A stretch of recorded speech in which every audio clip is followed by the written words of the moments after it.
उससे ज्यादा हमें इसकी आवश्यकता है। आप तो पढ़े हुए हैं, आप तो डॉक्टरेट हैं, लेकिन हमारे आँख खुल रहे हैं, कान खुल रहे हैं, हमें ज्ञान मिल रहा है और हम बहुत गंभीरता से सब लोग सुन रहे हैं। इसलिए करबद्ध निवेदन है, please take your complete full time, no hurry whatsoever please. और रमाकांत भाई खेड़े का एक परिचय और ये रह गया कि मणिकांत शर्मा जी के आप सबसे छोटे भाई भी हैं, तो ये भी उनका परिचय है। और दोनों भाई आज इस कार्यक्रम की शोभा बढ़ा रही है, हमारे लिए सौभाग्य की बात है। तो over to you doctor Meenakshi Joshi ji, आप अपनी बात शुरू करें। बहुत बहुत स्वागत है, बहुत सम्मान के साथ में आप आमंत्रित हैं। बहुत बहुत धन्यवाद।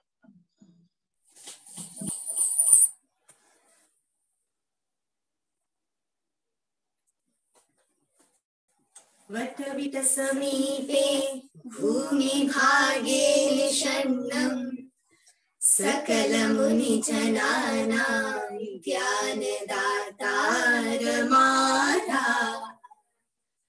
त्रिभुवनगुरुमीशं दक्षिणामूर्तिदेवं जननमरणदुःखच्छेददक्षं नमामि।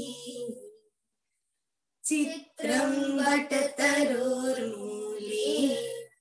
वृद्धा शिष्या गुरुर्युवा गुरोस्तु मौनं व्याख्यानम् शिष्यास्तु छिन्न संशया।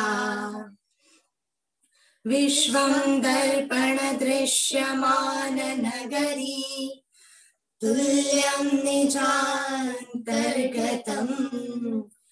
पश्यन्नात्मनि मायया बहिर्भूतैर्यथा निद्रया।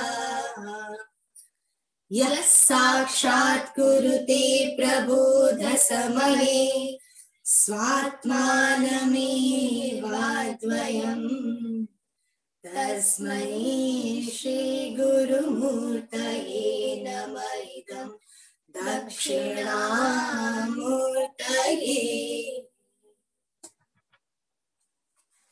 सभी को आवाज बिल्कुल स्पष्ट आ रही है आपकी मीनाक्षी जी, प्लीज कंटिन्यू करें। जी।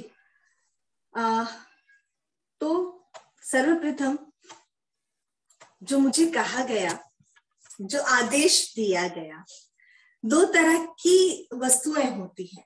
एक, जब हम कोई विषय को प्रवृत्त करते हैं, विषय में प्रवृत्तना जब हो जाती है, हम विषय को थोड़ा थोड़ा जानने लग जाते हैं, तब एक जिज्ञासा प्रारंभ होगी। आज हमारा मूल सूत्र जिज्ञासा होगा। क्यों? क्योंकि आलोक जी ने वो मुझे प्रदान की है जिज्ञासा। मैं अभिभूत भी हूं, कृतकृत्य भी हूं। एक बहुत डिफरेंट जोन के हैं आलोक जी। शायद व्यवसायिक जगत में उन्होंने कई कीर्तिमान स्थापित किए, पर इस जगत में जब वो प्रविष्ट हो रहे हैं तब वो जिज्ञासा लेकर आ रहे हैं, और वह जिज्ञासा ही शायद मूल तत्व है दर्शन परंपरा का, ज्ञान परंपरा का, जो हमें आगे बढ़ना सिखाता है। वो एक तरह का ईंधन है जो हमारी यात्रा पूर्ण करता है। धन्यवाद। मैंने यही सोचा था कि आज मैं उभय भारती की चर्चा करूंगी, मात्र शक्ति की चर्चा करूंगी, और अगले व्याख्यान तक इसका समापन हो जाए। परंतु शायद अभी एक पंक्ति याद आ रही है शिव मंगल सिंह सुमन की, मगर अभी तो पग प्रथम कहाँ समाप्त साधना, कि अभी एक पहला ही पग रखा है, समाप्त अभी साधना नहीं होगी।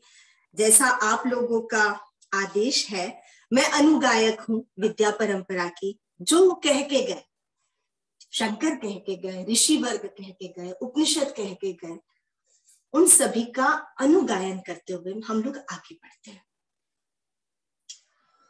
जिज्ञासा से मुझे एक छोटी सी वस्तु और याद आई, उसको मैं यहाँ पर अभिव्यक्त करना चाहूंगी। हम निमाड़ क्षेत्र के हैं, हम विंध्य के नीचे वाले क्षेत्र के हैं। उसको आप खंडवा भी कह लो, हारदा भी कह लो, आप जो भी कहें वो कह लो। वहां इतनी जिज्ञासा प्रारंभ कैसे हुई? वहां इस जिज्ञासा का क्षेत्र किसे कहा जाए? या क्या यहाँ परंपरागत जिज्ञासा है? मैं हमेशा इस चीज पर बल देती हूँ या ये चीज कहना पसंद करती हूँ कि हम लोगों की जो जिज्ञासाएं हैं, क्या हमें परंपरा से प्राप्त है? हमारा इतिहास क्या है?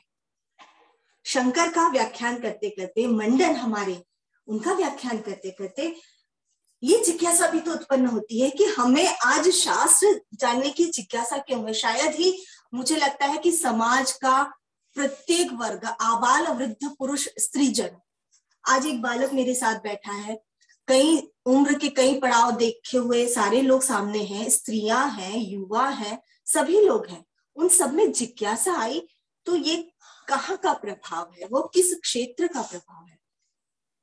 उसको जानने के लिए हम एक चीज जान सकते हैं, हम एक चीज को समझ सकते हैं कि यह जिज्ञासा क्यों हम में आई। इसके लिए हम निमाड़ क्षेत्र में जाते हैं। क्या निमाड़ जिज्ञासा की वस्तु है या निमाड़ क्षेत्र जो है वह जिज्ञासा की भूमि है? हमने इतिहास खोजा क्योंकि मंडन मिश्र यदि वहां पर आए हैं, हमारे गोविंद पादाचार्य आए हैं, हम हमेशा व्याख्यान मालूम में कहते हैं, शायद मैं पहले दिन से ये कहती आई हूँ, कोई ना कोई परंपरा तो है, कोई ना कोई सातत्य तो है, कोई ज्ञान की निर्बाध धारा तो वहां पर है जो हमें उस जिज्ञासा की ओर खींच कर ले आती है। मुझे नहीं लगता कि भारत में कहीं पर भी इस तरह का समूह है जो आज यहाँ पर मैं देख पा रही हूँ, जो ज्ञान के गूढ़ तत्वों को समझना चाहता है, जो केवल भजन कीर्तन या कहानी किस्सों तक अपने आप को सीमित नहीं रखता, वह तत्व मीमांसा करता है मुझसे, वह तत्व जानना चाहता है। ये जिज्ञासा कहाँ से प्रारंभ हुई? पहले नाम को ही देखें, निमाड़। जैसे आधुनिक व्याख्या की जाती है कि जहां पर नीम की अधिकताएं हैं, वहां नीम के अधिक वृक्ष होते हैं, उसे निमाड़ कहा जाता है। भाषा विज्ञान की छात्रा होने के कारण मेरा प्रश्न यह है, नीम दीर्घ इकार है, हमारा निमाड़ जो है ह्रस्व इकार है। कोई भी भाषा में परिवर्तन होता है क्योंकि हम लोग जानते हैं कि प्राकृत से संस्कृत से प्राकृत बनी, प्राकृत से अपभ्रंश, अपभ्रंश से ये सारी बोलियां आई। किसी में ऐसा दीर्घ इकार वाला प्रारंभ में नियम नहीं है, इसलिए इसे हम यहीं पर खारिज करते हैं। दूसरा, आज प्रातःकाल कुछ शोध ग्रंथ के फोटोग्राफ मेरे पास आए, चित्र मेरे पास आए, जो कि कुछ कुछ सूचनाएं देते हैं। उन सूचनाओं को जब आज मैंने अलट पलट के देखा तो 3 चीजें प्राप्त हुई। निम्न, निमाड़ जो शब्द है वो निम्न, आड़, आड़ मतलब निचला क्षेत्र। आपने देखा होगा विंध्याचल पर्वत का जो निचला क्षेत्र है वह निमाड़ के रूप में जाना जाता है। तो संस्कृत के शब्दकोश में वाचस्पत्य में देखते हैं तो आढ़की जो होता है अरहर तुअर की दाल के लिए प्रयुक्त होता है। तो निम्न आढ़की, ऐसा निम्न स्थान जहां पर अरहर की दाल की खेती हो, उसे निमाड़ कहा जा सकता है। सोचने के लिए एक क्षण ये भी सोच सकते हैं। एक निम्न आड़ी, आड़ी शब्द जो है वह मत्स्य विशेष के लिए या पक्षी वर्ग के लिए, पक्षी विशेष होता है उसके लिए प्रयुक्त किया जाता है जो नर्मदा के तट पर उगते हैं। यह शब्द कहाँ से पकड़ा हमने? यह शब्द आया मार्कंडेय पुराण से। वहां पर मार्कंडेय मुनि लिखते हैं कि विश्वामित्र और वशिष्ठ में जब विवाद हुआ तो विश्वामित्र तब तक ब्रह्मर्षि बन चुके थे, उन्होंने वशिष्ठ को शाप दिया कि तुम जाओ आढ़ी बन जाओ। आढ़ी जब वो बने तब वहां पर भी उन्होंने ज्ञान प्रसार किया, पक्षी रूप में उन्होंने ज्ञान प्रसार किया और उसके बाद वह पुनः अपना शरीर धारण कर लेते हैं। एक निश्चित समय के लिए ही वह आड़ी बनते हैं। हमारे परंपरा में रामचरितमानस देखें, हमारी परंपरा में हम दूसरे ग्रंथ देखें, काकभुषुंडी, वह भी पक्षी बन करके ऐसा कहा जाता है कि व्याख्यान करते थे उपनिषदों का, रामचरितमानस का, ज्ञान परंपरा का। तो यह कोई आश्चर्य की बात नहीं है। और नर्मदा के मैदानों में देखें, हम केवल एक ही क्षेत्र में बताऊं, मंडलेश्वर के आसपास देख लें, मरकटी संगम देख लें, पक्षियों का हुजूम रहता है। निम्न आड़ी, ऐसा निम्न स्थान जहां पक्षियों का अधिक मतलब कह सकते हैं बहुतायत है में पक्षी होते हैं, उसे निम्न आड़ी, आड़ी आगे जाकर के कन्वर्ट हो सकता है निमाड़ में। वह इकार का लोप हो जाएगा और निमाड़ शब्द वहां पर व्युत्पत्ति इसकी हो सकती है, ये हम सोच सकते हैं एक बार के लिए। और हमारे नर्मदाष्टक में भी सारे पक्षियों का वर्णन भी है कि कौन कौन से पक्षी जो है वो नर्मदा के तट पर रहते हैं। एक और शब्द आया जिस पर मेरा ध्यान भी आज ज्यादा गया और कहा जा सकता है कि यह शब्द मुझे बहुत अभिप्रेत भी किया, वह था निम्न आड्य।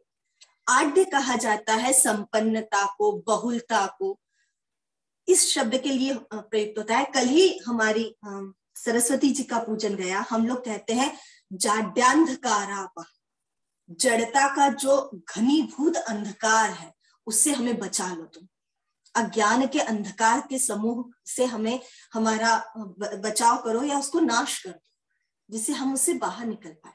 आड्य, आड्य मतलब संपन्नता। फिर हमारी नजर पड़ती है निमाड़ के इतिहास पर। सबसे पहले पुरा पाषाण काल, मध्य पाषाण काल, ताम्र पाषाण काल के सारे उत्खनन के हमें इतिहास मिलते हैं। मतलब हमारी सभ्यता जो थी वह आदि काल से लेकर के आज तक समृद्ध रही। क्यों? क्योंकि हमें मृत भांड मिले, धूसर भांड मिले, ये सब मिले, उससे हमारी समृद्धता का पता चलता है। शैल भी देखें, नर्मदा के किनारों की जो शिलाएं भी हम यदि देखते हैं तो वह घन चिक्कन काली है, उनमें बहुत इस्पात है और वह इस्पात जो है उसकी प्राचीनता का द्योतक है। बहुत सारे धातुओं का मिश्रण है। यहाँ पर जो इस क्षेत्र के विद्वान हैं वो अच्छे से जानते हैं, भली भांति से जानते हैं कि इतनी चिकनी जो होती है उनमें धातुओं की अधिकता होती है और वह उनकी प्राचीनता का बखान करते हैं। है वंश, सहस्रार्जुन की नगरी है यहाँ। इसके अलावा है वंश के अलावा हमें जो हमारी माहिष्मति है जिसकी कथा हमारी चल रही है सहस्रार्जुन की नगरी मानी जाती है। साथ ही महाभारत में वर्णन मिलता है जब भीम जो है वह सारे लोगों को जीतता हुआ दक्षिण की ओर जाता है, तब वो कहता है कि जो चेदी राज की राजधानी है महिष्मति उसको भी अधिकार में कर लिया। अब यहाँ दो बातें पता चलती है। एक महिष्मति हम लोग अमरकंटक के आसपास भी मानते हैं, एक महिष्मति यहाँ पर भी मानते हैं। महिष्मति जो है वह चेदी नरेश का जो राज्य जहां से उसकी सीमा मानी जाती है, जहां पर आजकल चंदेरी की साड़ियां बहुत अच्छी मिलती है, तो पता ही नहीं चलता। वहां की सीमा से लेकर यहाँ तक 500 किलोमीटर का अंतर है। हो सकता है कि शिशुपाल का बृहद साम्राज्य था जो इतना विशाल फैला था। क्यों? क्योंकि उसी के बगल में यदि आप पुराने उसमें देखो तो उसी के नजदीक हमें एक नदी मिलती है जहां पर कहा जाता है कि कुंती भोजों का आधिपत्य था। चर्मणवती नदी हमें मिलती है, वहां कुंती भोजों का आधिपत्य था। और जब बलराम भीम अपने अश्वमेध के यज्ञ के घोड़े का पीछा करते करते आए तो चेदी नरेश से सीधे वो विदर्भ की ओर निकल गए। विदर्भ जहां पर रुक्म का राज्य था, जहां पर रुक्मिणी रहती थी, वह हमारे नीचे ही है। भारत के नक्शे में देखें तो यह पूरा एक क्रमबद्ध तरीका आता है।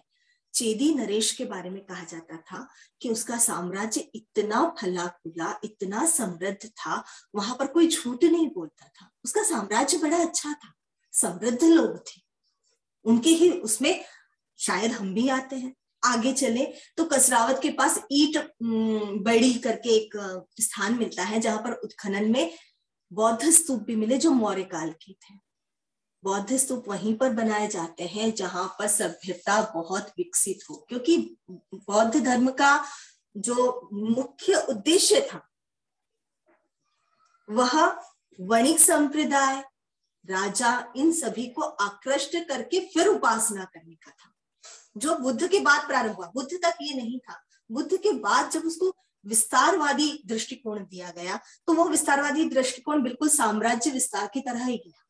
स्तूप मिले अर्थात यह समृद्ध था, आड्य था, धनाढ्य क्षेत्र था।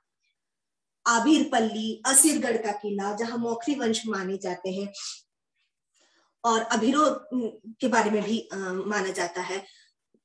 मौखरी राजवंश जिसका वर्णन जैसे आज दोपहर में चर्चा हो ही रही थी, बाणभट्ट के युग में वह समृद्ध था और उसी की जो समृद्धता है वह इस पूरे पटल में कहा जा सकता है, इस पूरे एरिया में नर्मदा में था। इसलिए निमाड़ का अर्थ निम्न आढ़ होगा, निचला स्थान जो बहुत समृद्ध होगा, वहां की संस्कृति फैलेगी, समृद्ध होगा, वहां के लोगों में जिज्ञासाएं उत्पन्न होगी। क्योंकि हम जानते हैं कि जिस दिन हमारे सिर पर छत हुई, जिस दिन हमें भरपेट भोजन मिला, उसी के बाद हमने तत्व चिंतन की ओर उन्मुख हुए, हम लोग अपने तत्व चिंतन की ओर जागृत हुए। तत्व चिंतन के लिए आवश्यक है कि जिसको कहते हैं रोटी कपड़ा मकान, इसकी व्यवस्था हो गई, उसके बाद तत्व चिंतन करेंगे। और तत्व चिंतन कहाँ तक विकसित हुआ? अभी हमने नर्मदाष्टक सुना, नर्मदाष्टक में जितने ऋषियों की गाथाएं आई, जितने राजाओं की गाथाएं आई, जितने स्थानों का वर्णन में आया, सचमुच वो अपने लिए एक अलग व्याख्यान की अपेक्षा रखता है। बिल्कुल मंच पे मैं कहूंगी, यहाँ पर जो भी नर्मदाष्टक पर एक व्याख्यान जरूर करवाइए आप लोग। जो भी बोलना चाहता है, नर्मदाष्टक में जितने भी स्थान हैं उनकी व्याख्या कीजिए, जितने ऋषि हैं उनकी व्याख्या कीजिए, बहुत कुछ नया हमें जानकारी वहां से मिलेगी। तो ये था निमाड़। निमाड़ की परंपरा ही ऐसी रही है जहां जिज्ञासा ने मजबूती के साथ कदम रखे, और उसी जिज्ञासा के साथ हम यहाँ पर पुनः एकत्रित हो रहे हैं, उस धर्म जिज्ञासा से लेकर ब्रह्म जिज्ञासा तक के सफर के लिए। जिज्ञासा जिसकी बात कही, जिस दिन मनुष्य को रोटी कपड़ा मकान इन सब की व्यवस्था हो गई, उस दिन उसने जिज्ञासा आरंभ की। वेद बने, आरण्यक बने, ब्राह्मण बने, ये सब बने। अब जैसे कि मुझे कहा गया कि शंकर और मंडन का शास्त्रार्थ सुनना है, एक तरह का यह चेस बोर्ड है, शतरंज की बिसात है। इस शतरंज की बिसात में यदि हमें यह नहीं मालूम कि सैनिक की ताकत क्या है, हम उसको जान नहीं सकते। इसलिए हमें शतरंज के सारे खानों के बारे में जानना पड़ेगा, हमें शतरंज विद्या में कौन सा सैनिक क्या सामर्थ्य रखता है उसके बारे में जानना पड़ेगा। तभी जाके हम मतलब समझ पाएंगे कि मंडन ने ऐसा कहा तो क्यों कहा, शंकर ने उसका जवाब ऐसा दिया तो क्यों दिया। उसको ही जानने के लिए हम आज थोड़ा सा प्रयत्न करेंगे। जैसे कि इससे पहले कुमारिल के उसमें हमें कुमारिल को फिर से एक बार थामना पड़ेगा। कुमारिल को पढ़ते समय हमने कहा था कि कुमारिल ने जैमिनी की द्वादश लक्षणी जो ग्रंथ था, सूत्र थे, उस पर वार्तिक लिखे। ठीक, उस पर वो जो सूत्र थे, उसका पहला सूत्र आता है जैमिनी की मीमांसा का, जिससे कि सारे यज्ञ धर्म इत्यादि सारे प्रवृत्त हुए। सीधी बात मैं कहूं, जैमिनी के वो सूत्र ही थे जिन्होंने आज हम जितने भी प्रकार के यज्ञ देख रहे हैं, जितने प्रकार के भी धर्म कर्म देख रहे हैं, वो वहां से प्रारंभ हुए। उनका प्रथम सूत्र था अथातो धर्म जिज्ञासा। अब हम धर्म की जिज्ञासा करते हैं। धर्म क्या है? धारयते इति धर्म, उसमें भी धर्म क्या है? जैमिनी स्पष्ट रूप से कहते हैं यागादिरेव धर्म, यज्ञ करना ही, यज्ञ संपादन करना ही जो है वह धर्म कहलाता है, और वह धर्म सभी प्राणियों के लिए अनिवार्य है। यहां से यज्ञ संस्था की कर्म कांड का शिलान्यास होता है, जिनके लिए हम ब्राह्मण कहे जाते हैं। यज्ञ संस्था वहीं से बनी जहां से अथातो धर्म जिज्ञासा निकला। ये हुआ कुमारिल का मार्ग। कुमारिल के बाद 4 अध्याय लिखे हमारे महर्षि बादरायण ने, जिनका सूत्र जिनके भाष्य जो है हमारे आचार्य शंकर ने लिखे, जिनकी चर्चा हम अभी कर रहे थे। उनका पहला सूत्र क्या है? अथातो ब्रह्म जिज्ञासा। अब हम ब्रह्म जिज्ञासा करेंगे। दोनों में अथातो है, दोनों में जिज्ञासा है, एक में धर्म है एक ब्रह्म है, पर दोनों अथातो का अर्थ अलग है। अथातो धर्म जिज्ञासा, यह अब हम धर्म जिज्ञासा का प्रारंभ करते हैं। अर्थ शब्द जो होता है प्रारंभ के लिए होता है। इसका सबसे मजेदार उदाहरण या कह सकते हैं सार्वजनिक उदाहरण है, हम लोग महाभारत देखते थे, उसका टाइटल सॉन्ग हमने देखा, शीर्षक गीत देखा, उसमें आता था अर्थ श्री महाभारत कथा। अब यहाँ से हम महाभारत की कथा सुनाते हैं। तो अथ शब्द का अर्थ होता है, दो अर्थों में यह महत्वपूर्ण होता है, वैसे तीसरा अर्थ भी माना जाता है। एक होता है प्रारंभ सूचक, दूसरा अनंतर्य सूचक, तीसरा मंगल कारक। तो मंगल कारक है इसलिए हम अथ लगाते हैं। कोई भी कथा सुनाते हैं तो अथ श्री सत्यनारायण कथा, कोई भी कथा के पहले अथ लगाएंगे क्योंकि मंगलवाचक है, वह देवता वाचक है। तो अर्थ हुआ मंगल। एक अर्थ का अर्थ हुआ कि अब हम यहाँ से चलना शुरू कर रहे हैं। दिनेश पुरी जी, आपका माइक बंद कर लीजिए। मार्ग, यह मार्ग यहाँ से प्रारंभ हो रहा है, यह शास्त्र यहाँ से प्रारंभ हो रहा है, ये सारी चीजें अथ में आएंगी। ठीक, इसके अलावा अथ शब्द का अर्थ था इसके बाद, अनंतर्य मतलब ये काम कर लिया है, इसके बाद अब ये काम करना है, उसको अनंतर्य कहेंगे। और अनंतर्य जो है वह नीचे वाली ब्रह्म जिज्ञासा में अथ लेता है। ऊपर वाले में यहाँ से हम चालू कर रहे हैं, यहाँ से हम प्रारंभ कर रहे हैं, नीचे वाले अथा तो ब्रह्म जिज्ञासा में कह रहे हैं अब इसके बाद हम ब्रह्म की जिज्ञासा करेंगे। किसके बाद? क्या चीज कर ली हमने और उसके बाद हम ब्रह्म की जिज्ञासा करेंगे। तो यहाँ पर आदिशंकर कहते हैं हमने वेद पढ़ लिए, उनके अर्थ पढ़ लिए, वेद प्रतिपादित सारे यज्ञ कर्म कर लिए, उनसे भी विरक्त हो चुके हैं, उसके बाद हम ब्रह्म जिज्ञासा करते हैं। अर्थात पहली डिग्री धर्म जिज्ञासा अर्थात वैदिक कर्मकांड अर्थात मीमांसा देगा, अर्थात कुमारिल का मार्ग देगा। वो जहां पर समाप्त होगा वहां से आगे का मार्ग जो है हमारे वेदांत खोलते हैं, ब्रह्म जिज्ञासा खोलती है, आचार्य बादरायण खोलते हैं, आचार्य शंकर खोलते हैं। अब इसके बाद ब्रह्म जिज्ञासा करेंगे। इतना तो हमने जान लिया, अब इसके बाद हमें अब धर्म की आवश्यकता नहीं, धर्म हम भली भांति जान चुके हैं, अब हमें उस ब्रह्म तक जाना है। क्यों? क्योंकि इसके पहले ही मैंने आपको कहा था कि कर्म कभी भी हमें मुक्ति नहीं देगी, वह एक श्रृंखला बना करके गोल गोल गोल गोल घुमाएंगे। हम जितने कर्म करेंगे उसका फल निकलेगा, फल भोगेंगे, फिर कर्म करेंगे, फिर फल मिलेगा, फिर भोगेंगे। तो उपनिषद भी कहते हैं कि पुण्य कर्म प्राप्त करके हम विभिन्न लोकों में जाते हैं, लोकों में फल भोगते हैं, आनंद मनाते हैं। जैसे क्षीणे पुण्य मर्त लोकम प्रविशन्ति, जैसे कर्म क्षीण हो गए, पैसे हजम, जिसको कहते हैं ना आनंद खत्म, वह नीचे लोक में हम टपक जाते हैं, पुनः कर्म करते हैं। ऐसी श्रृंखला कब तक चलेगी? उसका कोई ना कोई एंडिंग पॉइंट होगा, कोई ना कोई उसको ब्रेक करेगा उस चेन को। उसको चेन को विच्छिन्न करने के लिए, तोड़ने के लिए ब्रह्म जिज्ञासा आती है। क्यों? क्योंकि ब्रह्म जिज्ञासा करने के बाद इसका अंतिम सूत्र है ब्रह्म सूत्र का, सच न पुनरावर्तते। एक बार जो ब्रह्म को प्राप्त कर लेता है वापस से वह इस संसार में नहीं आता। वहां हमारी जिसको कहते हैं ना, वहां पर फिनिशिंग लाइन है, उसके बाद हमें वापस नहीं आना पड़ता। ब्रह्मविद ब्रह्मैव भवति, ब्रह्म को जो जान लेता है वो ब्रह्म ही हो जाता है, आनंद की प्राप्ति वो कर लेता है। तो ये हुई जिज्ञासा। दो जिज्ञासाएं हुई भारतवर्ष की, तगड़ी जिज्ञासा। एक अथा तो धर्म जिज्ञासा, जिसने सारे लोगों को यज्ञ इत्यादि कर्म, धर्म को जानना, धर्म का पालन करना, नियमावली बनाना, इन सब में जोड़ के रखा। दूसरी ब्रह्म जिज्ञासा, जिसने कर्म के बाद हमारी उन्नति आत्मिक रूप से कैसी हो सकती है उसको जाना। ये दोनों ही जिज्ञासा भारतवर्ष में ऐसी जिज्ञासा हुई जिन्होंने हमें बहुत कुछ दिया। कुमारिल भट्ट के 3 शिष्य थे, हमने मंडन मिश्र के बारे में जाना। एक शिष्य थे प्रभाकर। मैंने आपको पिछले व्याख्यान में 2 दृष्टियां बताई थी शास्त्र को जानने की। एक हमने देखा था विहंगावलोकन, एक हमने देखा था सिंहावलोकन। और मैंने कहा था एक दृष्टि में छोड़ रही हूं, जब समय आएगा तब मैं बताऊंगी।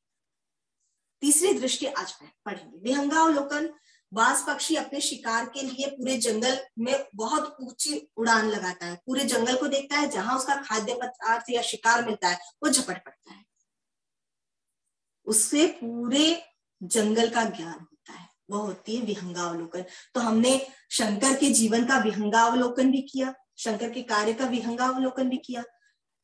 उसके बाद हमने कुमारिल के जीवन का सिंहावलोकन भी किया। शेर 10 कदम जाता है, पीछे पलटता है, उसने कितनी दूरी तय की, फिर आगे जाता है, फिर पलटता है, वह शेर की गति होती है, उसे सिंहावलोकन कहा जाता है। तीसरी होती है तिर्यक दृष्टि। तिर्यक दृष्टि, तिरछी नजर। पक्षी जो होते हैं हमेशा सीधे उड़ते हैं, सीधे देखते हैं, पर हल्की तिरछी नजर से इधर उधर भी देख लेते हैं, कोई खतरा तो नहीं है, या उधर क्या है, उधर कुछ हिला तो उधर है क्या। आज हम तिर्यक दृष्टि का प्रयोग करेंगे। किसके लिए? प्रभाकर गुरु के लिए। एक मजेदार कहानी बीच में छूट गई, जो कुमारी से भी जुड़ी है, जो मंडन मिश्र से भी जुड़ी है, उसको हम कैसे छोड़ सकते हैं। तो आज हम चलते हैं प्रभाकर गुरु के पास। मंडन मिश्र, कुमारिल भट्ट के 3 शिष्य, प्रभाकर गुरु, मंडन मिश्र और भवभूति, जिनका नाम उम्बेक भी जाना जाता है। भवभूति आगे जाके काव्य के बड़े उद्भट विद्वान निकलते हैं, उत्तर रामचरित लिखते हैं। उनकी कथा चूंकि यहाँ से संबद्ध नहीं है इसलिए नहीं सुनाऊंगी, कभी हम चलते हैं सीधे कुमारिल की पाठशाला। कुमारिल भट्ट का एक गुरुकुल था, जहां पर गुरुकुल जैसा गुरुकुल था। हमारे यहाँ जैसे जानवरों को एक कमरे में भिड़ा करके बंद करके जो क्लासरूम्स होते हैं, वैसा गुरुकुल नहीं होता। गुरुकुल होता कैसा है, सारे बच्चे पढ़ रहे होते हैं, जिनको प्रैक्टिकल करना होता है वो यज्ञाधिक के रूप में इस तरह प्रैक्टिकल करते रहते हैं, जिन्हें थ्योरी पढ़ना होती है, सिद्धांत पढ़ने होते हैं, वो गुरु के पास सिद्धांत पढ़ रहे होते हैं। छोटे बच्चे पढ़ते हैं, तब बड़े बच्चे सुनते हैं कि हमने पिछले वर्ष क्या पढ़ा था, और बड़े बच्चे जब पढ़ते हैं तब छोटे सुनते हैं कि आगे जाके हमें क्या पढ़ना है। बीज सबको मालूम रहता है, उस सभी को अपनी अपनी गतियां मालूम है कि हमें आज ये पढ़ना है तो कल ये पढ़ना है, सभी क्लियर रहते हैं, कोई अंधकार में भटकता नहीं। अंधे नेव नियमाना यथा अंधा, जैसे आज की पढ़ाई के लिए बस मुझे एक ही पंक्ति याद आती है कि अंधे अंधकारमय भविष्य की ओर ठेले जाते हैं। किनके द्वारा? अंधों के द्वारा। अंधे नैव नियमाना यथा अंधा, अंधों के द्वारा ही अंधे लोगों को हम ठेल कर आगे बढ़े। ये पढ़ाई है क्या? किसी को नहीं मालूम कि इसका नियोजन किसमें होगा, आगे जाके इसका हमें उपयोग क्या करना है, कुछ नहीं मालूम, बस हमें धकेलना है पढ़ाई को आगे। वहां के बच्चों को यह भी मालूम था कि इसका प्रैक्टिकल कैसे करना है, इसको उपयोग में कैसे लाना है। पुराने बच्चों का रिवाइज भी होता था, नए बच्चों को आगे का ज्ञान भी होता था। आज की, क्षमा कीजिएगा, आज की विद्या ऐसी है, यद ग्रहितम तद गुरुवे समर्पितम। 1 साल बच्चे ने जो ग्रहण किया मेहनत से, एग्जामिनेशन हॉल में वह उत्तर पुस्तिका में सारा उगल गया। पहले भी खाली था, बाद में भी खाली हो गया। अगले साल का पिछले साल पूछो, बिल्कुल खाली। पिछले वर्ष क्या पढ़ा, इस साल नहीं मालूम, अगले साल क्या पढ़ेंगे ये भी नहीं मालूम। तो जो विद्या होती है वह तीनों काल में प्रवृत्त होती है, भूत भविष्य वर्तमान। आज का बच्चा केवल वर्तमान, वो भी आज क्या सीखा यही जानता है। गुरुकुल व्यवस्था ऐसी नहीं थी। हमारे कुमारिल का गुरुकुल ऐसा नहीं था। कुमारिल नवाचार वाला था। मैं थे या इस तरह से बहुत आदरार्थक चीजें नहीं प्रयुक्त करती हूँ, क्षमा कीजिएगा। हमने हमारे ऋषियों को, हमारे आदर्शों को इतना ऊंचे बिठा दिया कि उनको केवल हम पैर छू सकते हैं, उनसे कुछ सीख नहीं सकते। उनको नीचे उतार, उनको अपने समकक्ष ला, उन तब जाके वो क्या थे, उनके गुण क्या थे, वो हम में भी आएंगे। उनको अपना मित्र बनाओ, सखा बनाओ, उन्हें अपना प्रियतम बनाओ। यही आगे जाके नवधा भक्ति में कन्वर्ट हुआ, जब दास्य भाव, साख्य भाव, फिर जो माधुर्य भाव की उपासना है, जो वत्सल भाव की उपासना है, आगे जाकर ये सारी चीजें प्रवृत्त हुई। तो इसीलिए मैं कहती हूँ हमारे कुमारिल का गुरुकुल ऐसे नहीं था।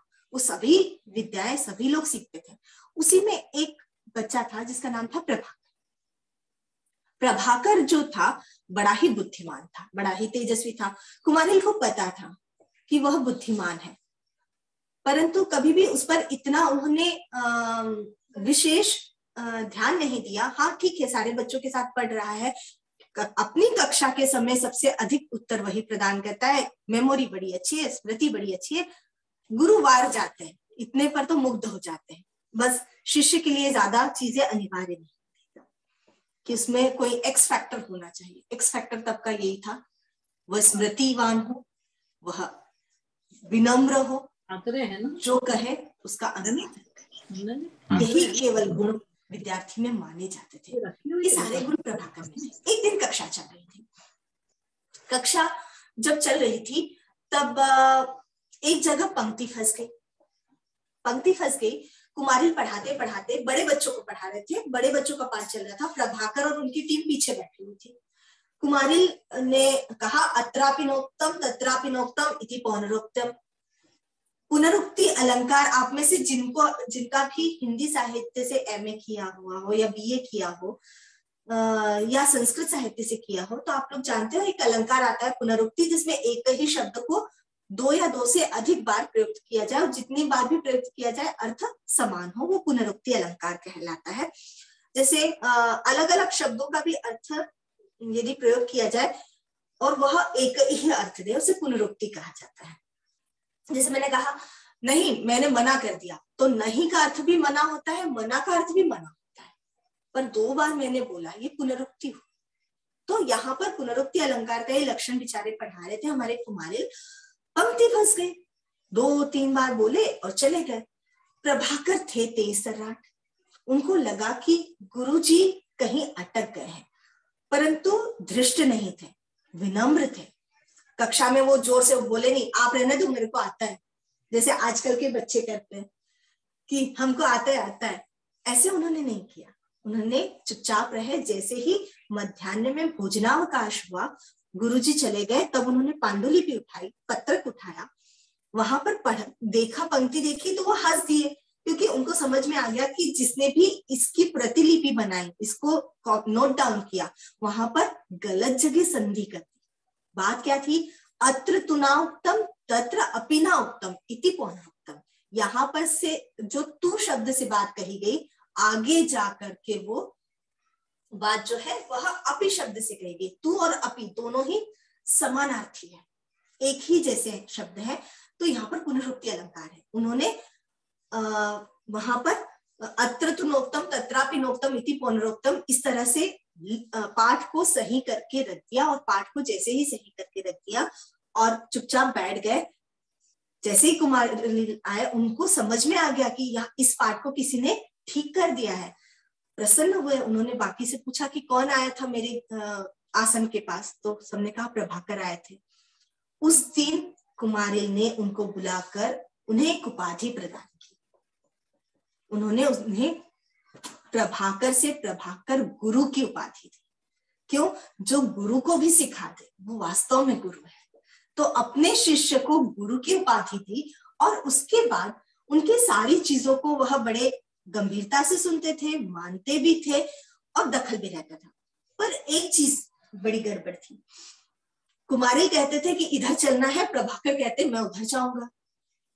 क्यों? क्योंकि उनकी दिशा दोनों की अलग थी। एक ही परंपरा को, एक ही रीति रिवाज को यदि कुमारिल कहते कि हमें ऐसा मानना है, तो प्रभाकर कहते हमें ऐसा। तो विवाद चलते रहते थे। अब जब विवाद चलते रहते थे तब हुआ क्या कि एक दिन विवाद करते करते यह बात पूरे गुरुकुल में फैल गई कि प्रभाकर जो है वो आचार्य की बात नहीं मानता। प्रभाकर जो है वो अपनी धकाता रहता है और वो बिल्कुल नहीं सुनता। बात गुरु माता तक पहुंची। गुरु माता ने कहा कि बच्चा कभी गुरु से आगे तो नहीं जाना चाहिए, ये तो अनुशासनहीनता है, ऐसा तो नहीं होना चाहिए। उन्होंने कुमारी को कहा कि देखो तुमने बहुत माथे चढ़ा दिया है प्रभाकर को, तुम ऐसे मत किया करो, तुम्हारी बात माननी चाहिए, तुम्हारा शिष्य है वो, और मुझे बड़ा बुरा लगता है कि मेरे इतने विद्वान पति को कोई कुछ कहे। स्त्रियों का स्वभाव होता है, वह वस्तु स्थिति को न जानते हुए भी यदि कोई चीज उनके विरोध में आ रही हो तो वह उसका विरोध तुरंत करती है, इसी के कारण हानि भी पाती है। तो मेरे पति को, मेरे इतने विद्वान पति को कोई कैसे कर सकता है? वो इतने विद्वान है, कोई ऐसे, वो भी छात्र ऐसे आके कह दे तो बुरा लगता है। तो उन्होंने बिल्कुल गुस्से में आके कहा कि इसको कंट्रोल करो, इसको अनुशासन में लाओ। कुमारी बोलते हैं तुम जानती नहीं प्रभाकर को, यही आगे जाकर मेरे सिद्धांतों का अनुपालन करेगा। अड़ गई। स्त्रियों की जो हट है वो कुछ भी करवा ले, नहीं तुम नहीं जानते, मैं नहीं मानती, ये कुछ नहीं सुनेगा तुम्हारे बात तो, और तुम्हारे सामने नहीं सुनता, तुम्हारी बात कैसे सुनेगा। विवाद ज्यादा बढ़ गया। कुछ दिन ऐसे ही निकले। अचानक गुरुकुल में एक दिन मालूम पड़ा कुमारिल नहीं रहे, कुमारिल का देहांत हो गया। सब बड़े आश्चर्य में, कुमारिल का देहांत हो गया। जिसने सुना वो अवाक रह गया, इतने महान विद्वान अचानक कैसे चले गए, स्वस्थ थे वो तो। दौड़ भाग पूरे गुरुकुल में मच गई। प्रभाकर हतप्रद, उन्हें न आगे का समझ पड़े न पीछे का, चूंकि सबसे प्रिय वही थे, तो कहा कि अंतिम क्रिया की योजना आप करो। वो रथ भी था, अंतिम रथ भी उनका तैयार हो रहा था। अर्थी जो है वो अंतिम रथ कहा जाता है, वही आगे जाकर शायद अर्थी शब्द में बदल गया। तो अंतिम रथ उनका तैयार हो गया था, अंतिम वाहन। अब बात आई जिस पर हमेशा विवाद होता था कुमारिल का और प्रभाकर का। एक होता है अतिवाहिक पिंड। अतिवाहिक पिंड यह होता है, पुराने जमाने में जब अर्थी जाती थी, शव जाता था, तो उसके साथ कुछ पिंड बना करके रखे जाते थे जो मार्ग के लिए प्रयुक्त होते थे। क्योंकि पुरानी परंपरा में, जैसे इससे पहले भी शायद किसी व्याख्यान में मैंने वो किया था, जलदाग दिया जाता था, जल में प्रवाहित किया जाता था, या फिर उसकी समाधि बनती थी, या तो फिर अग्नि को समर्पित किया जाता था। इन तीनों ही उसमें अतिवाहिक पिंड दिए जाते थे। तो अतिवाहिक पिंड पहले देना चाहिए या बाद में देना चाहिए, इस पर घोर विवाद था दोनों का। अब सबने कहा प्रभाकर बताइए आप क्या करें, पिंड बनाए कि ना बनाए। तो बोलते निसंकोच होकर बनाना है तुम्हें पिंड, जल्दी बनाओ पिंड। क्यों? क्योंकि वह कुमारी कह के गए थे। प्रभाकर ने विवाद नहीं किया। प्रभाकर ने कहा जो कुमारी कह के गए वैसा का वैसा ही करो। सारा विधान हुआ। जैसे पिंड बन करके अर्थी के शव जो रथ था उस रथ के पास में रखा गया, धीरे धीरे कुमारिल के प्राणों में संचार होने लगा। कुमारिल के प्राणों में संचार होने लगा। धीरे से कुमारिल उठकर बैठ गए। उन्होंने सबसे पूछा अच्छा बताओ क्या हुआ मेरे जाने के बाद। तो सबने बताया आप जीवित हैं और ऐसे है। तो बोले हाँ मैं जीवित हूं। तो बोले आप में तो स्पंदन नहीं था। तो बोले मुझे योग भी आता है, मैंने प्राणों को ऊपर चढ़ा लिया था, तो मेरी न नाड़ी चल रही थी न श्वास चल रही थी। क्या हुआ? ये पिंड अतिवाहिक किसने बनाया? तो बोले प्रभाकर ने बनाया। तो धीरे से मुस्कुराए और फिर वो प्रभाकर को कहते हैं मैं जीत गया ना। तो प्रभाकर एक तो शॉक्ड, बेचारे इतने प्रिय गुरु है, वो अचानक मर गए फिर जिंदा हो गए, और जिंदा होकर के मजाक के रूप में बोलते हैं कि आहो जीतम, मैं जीत गया ना तुमसे। तो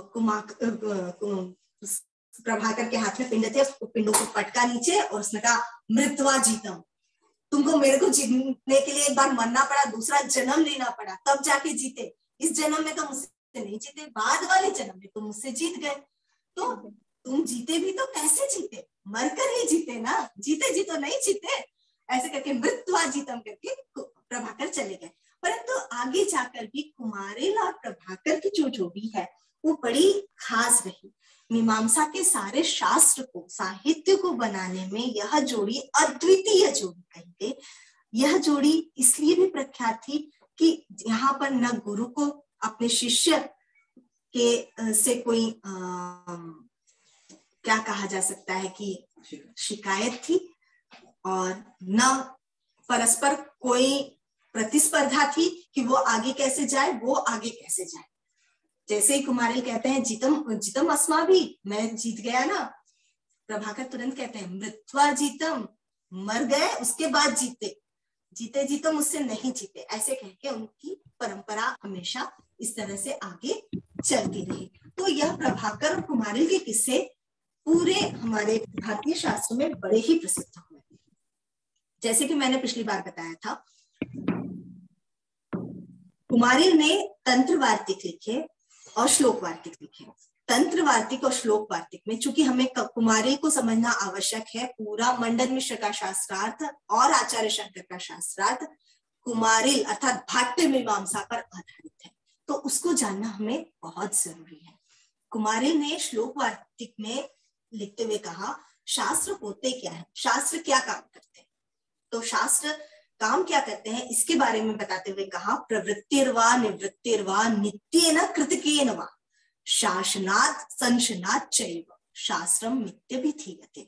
जो किसी भी मनुष्य को किसी कार्य के लिए प्रवृत्त करे, प्रेरित करे, शास्त्र क्या कहते हैं, ऐसा करो ऐसा करो, है ना, ये चीज करनी चाहिए, उसको प्रवृत्ति कहते हैं। निवृत्ति वा, ऐसा मत करो। हमारे जितने भी पुराण हैं, जितने भी शास्त्र हैं जिनको हम पढ़ते हैं, जिनके साथ हम काम करते हैं, हमेशा वो शास्त्र दो ही चीज कहते हैं ना, ये काम करो, ये काम मत करो। प्रवृत्तिर्वा निवृत्तिर्वा नित्येन कृतकेन वा।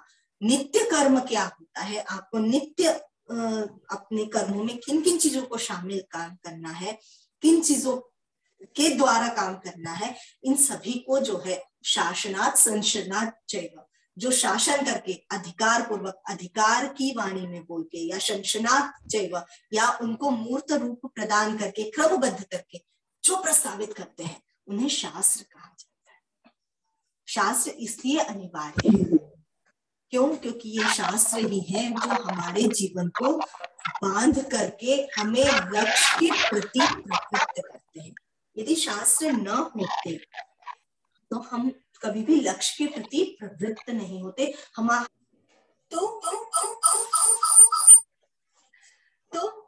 हम लोग छोटा छोटा खाना क्यों रखते थे, ताकि कीट पतंगे जो सूक्ष्म जीव है उनका भी भरण पोषण हो, वह रेंगते हुए कहीं हमारी थाली में ना आ जाए, उनके लिए अतिरिक्त भोजन का दाय रहता है। जैसे गाय की रोटी अलग रहती है, कुत्ते की रोटी अलग रहती है। ये पारिस्थितिक तंत्र के, जिसको कह सकते हैं, समन्वयन का एक केंद्र हुआ करता था। भोजन परंपरा भी कोई साधारण भोजन नहीं होती थी, सभी को देते हुए अपना भाग ग्रहण करना। पारिस्थितिक तंत्र के प्रति भी जो हमारा देय होता था, हमारा कर्तव्य होता था, उसे हम पूरा करते थे। पारिस्थितिक तंत्र में यदि माइक्रो ऑर्गेनिज्म न रहे तो क्या होगा, ये सभी लोग जानते हैं। तो सभी जैव विविधताओं का संरक्षण भी हो, यह शास्त्र हमें सिखाते थे। 3 बार आचमन करते थे, काहे को? हम में से जितने भी लोग हैं, इंक्लूडिंग मी ऑल्सो, हम सभी जो है वह एसिडिटी के शिकार। जठराग्नि जब बहुत प्रज्वलित होती है और तुरंत हम वसा से युक्त भोजन ग्रहण करते हैं, तो जो एसिड होता है, HCl होता है, लीवर में जो होता है, वो उभर करके ऊपर आता है, वही एसिडिटी का निर्माण करता है। 3, हमें भोजन प्रारंभ करने के पूर्व थोड़ा सा जल पीना चाहिए, जिससे कि जो अम्ल होता है, HCl होता है, वह शांत हो जाए, तब हमें कभी भी एसिडिटी नहीं होगी। वह बुभुक्षा बहुत तेज होती है और उसी में गरम गरम हम खा लेते हैं तो एसिडिटी बढ़ती है। ऐसी बहुत सारी चीजें हम ढूंढने जाए शास्त्र में तो कहीं, तो शास्त्र क्या करते हैं, हमें प्रवृत्त करते हैं, निवृत्त करते हैं, हमारे लिए एक नियमावली बनाते हैं, हमारे लिए एक मार्ग रखते हैं, जो कि हमारे जो आचार्य लोग हैं, हमारे ऋषियों का प्रैक्टिकल है। यहाँ से हम जितनी भी बात करेंगे ना, वो सब ऋषियों ने अपने शरीर विज्ञान में ही जो अनुसंधान किए हैं, वही आज हम पढ़ेंगे, उनकी वैज्ञानिक दृष्टि ही पढ़ेंगे। धर्म लक्षण के लिए जैसे मैंने आपको सर्वप्रथम बताया कि धर्म का क्या लक्षण है, तो उसको करते समय कहा अथ को धर्म। ये जैमिनी मीमांसा पढ़ रहे हैं, हम मीमांसा पढ़ रहे हैं, वेदांत नहीं पढ़ रहे, क्योंकि मीमांसा जानेंगे तब वेदांत क्यों खंडन कर रहा है ये समझ पाएंगे। जैमिनी मीमांसा को करते हुए कहा जाता है अथ को धर्म किम तस्य लक्षणम, धर्म क्या है, उसका लक्षण क्या है। यदि चेत उच्यते यागादिरेव धर्म, जो धर्म है, यज्ञ इत्यादि जो है, वही हमारा धर्म कहा जाता है, वही हमारे लिए धर्म है। तल लक्षणम, अच्छा तो यज्ञ, जो कोई सा भी यज्ञ करने बैठ जाए वो हमारा धर्म हो जाएगा, तो कहते हैं ना, तल लक्षणम, उसका लक्षण है वेद प्रतिपाद्य प्रयोजनवद अर्थो धर्म, जो वेद के द्वारा प्रतिपादित है। वेद कभी भी गलत चीजों का प्रतिपादन नहीं करता है, जो मनुष्य के, मानव जाति के, संपूर्ण विश्व जाति के हित में होगा, उसी का प्रतिपादन वेद करेगा। इसीलिए वेद को जो है वह विश्व कोश माना जाता है, वह जड़ चेतन सभी के अभ्युदय का ही प्रयास करेगा। इसलिए वेद प्रतिपाद्य, जो वेद ने प्रतिपादित की है, प्रयोजनवत, जिसका कोई प्रयोजन निकले, कोई उद्देश्य निकले, निरर्थक हमने जलाते रहे या आहुतियां देते रहे, वो नहीं, जिसका कोई ना कोई सोद्देश्य पूर्ण हो, अर्थो धर्मा, वह अर्थकारी हो, अनर्थकारी ना हो, जिसमें अर्थ निकलता हो, जिसमें किसी भी जीव विशेष की हानि ना हो, वह धर्म है। बहुत बड़ा सूत्र है। जो भी कहते हैं कि वेद में हिंसा विहित है, उसे केवल वेद में धर्म का लक्षण पर लेना चाहिए। क्यों? क्योंकि उसकी मीमांसा करते हुए आगे लिखा गया है कि यहां पर कहा कि प्रयोजन इति अतिव्याप्ति वारणाय प्रयोजनवत, बिना प्रयोजन के उसमें अतिव्याप्ति हो जाए। अब ये बहुत गंभीर विषय है, उसमें अतिव्याप्ति अव्याप्ति लक्षण नहीं समझाती, मैं केवल इतना बता देती हूँ कि भाई भोजन इत्यादि भी तो वेद में कहा गया है कि भोजन करना चाहिए, भोजन मंत्र भी है, सहना भवतु सबनौ भुनक्तु, तो यह भी धर्म है। तो कोई भोजन करने बैठ जाए और कहे ये भी एक तरह का यज्ञ है, जैसे बहुत लोग कहते भी है कि भोजन करना यज्ञ है एक तरह का, तो बस हम तो वही यज्ञ करेंगे और दूसरा यज्ञ नहीं करेंगे। तो इसीलिए भोजन में अतिव्याप्ति न हो जाए, इसलिए कहा गया कि नहीं, भोजन का प्रतिपादन जहां किया वहां दूसरी यज्ञों का भी प्रतिपादन किया, इसलिए केवल उसी में आपका लक्षण न चला जाए। उसके बाद अनर्थ फलकत्वात् अनर्थ भूते शेन याग, एक शेन याग होता है, उसकी चर्चा मुझे करनी है। हम लोग दो तरह के कर्म करते हैं। एक कर्म करते हैं जिसमें पूरी सृष्टि का कल्याण होता है। आप सभी यज्ञ करते हैं, आप सभी अभिषेक करते हैं, उसमें संकल्प लेते हैं ना, संकल्प लेते हैं, तब संकल्प में क्या कहते हैं कि समूची सृष्टि के मंगल के लिए, समूची सृष्टि के विकास के लिए हम इस यज्ञ का प्रतिपादन करते हैं, या इस कर्म का प्रतिपादन करते हैं, या इस कर्म को हम प्रारंभ करते हैं। वैसे ही कुछ यज्ञ बाद में ऐसे जुड़े गए जो अभिचार यज्ञ थे, जो किसी के नाश के लिए कहे जाते हैं। जैसे शेन याग इस तरह से होता है, हमारे शत्रु उसी तरह मारे जाए जैसे बाल झपट्टे से सर्प को मार डालता है, वो शेन याग होता है।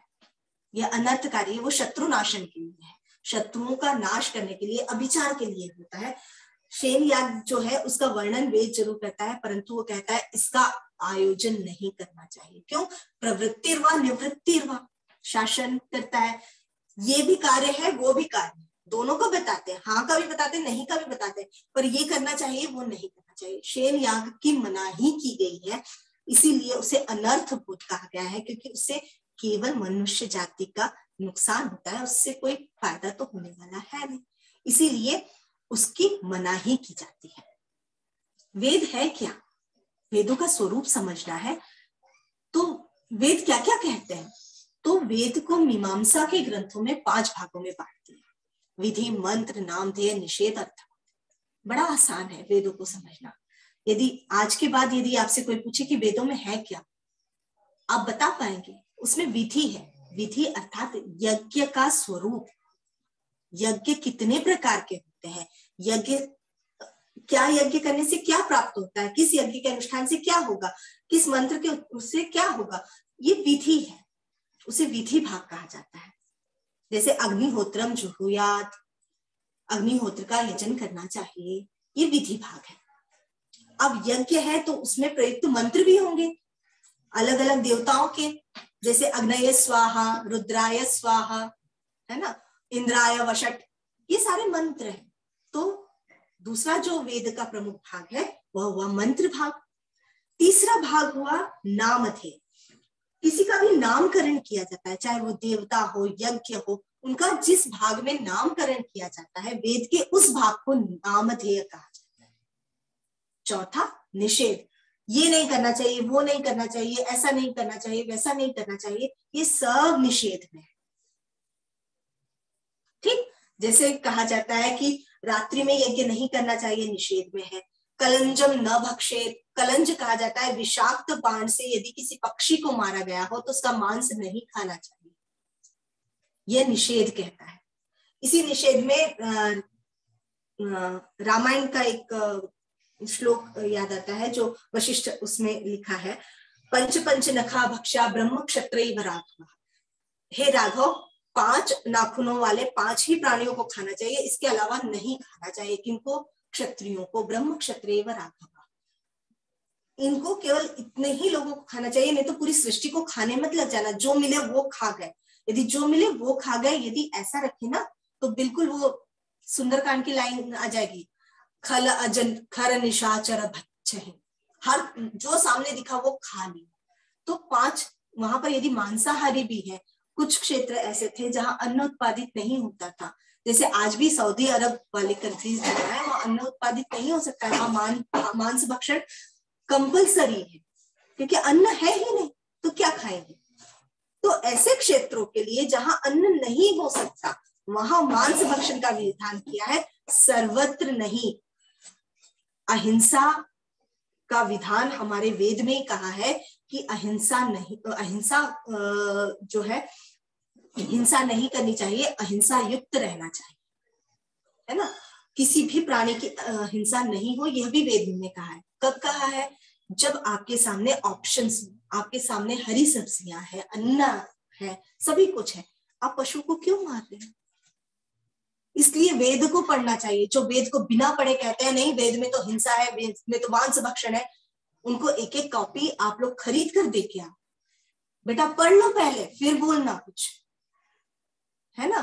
तो यहाँ पर कहा जाता है मां हिंसात सर्वभूतानि, किसी भी प्राणी के साथ हिंसा मत करो, यह वेद वाक्य है, इसलिए निषेध है। अर्थवाद, अर्थवाद बड़ा ही मजेदार है।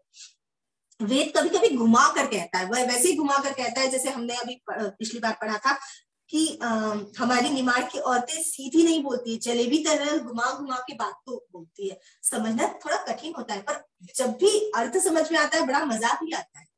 अर्थवाद वैसा ही है, जैसे हमारी दादी वगैरह बोलती थी कि जैसे उनको ये कहना हो कि ये काम इस तरह से करो तो अच्छा होगा, तो वो ऐसा नहीं बोलेगी, वो क्या कहेगी, इसको ऐसा करो, वो ऐसा करो। पता है तुम्हारी माँ भी ऐसा करती थी, तो माँ कह दिया तो फिर बेटे या बेटी जो है वो बिल्कुल भावुक हो जाती है, उनके पंथ का अनुसरण करती है।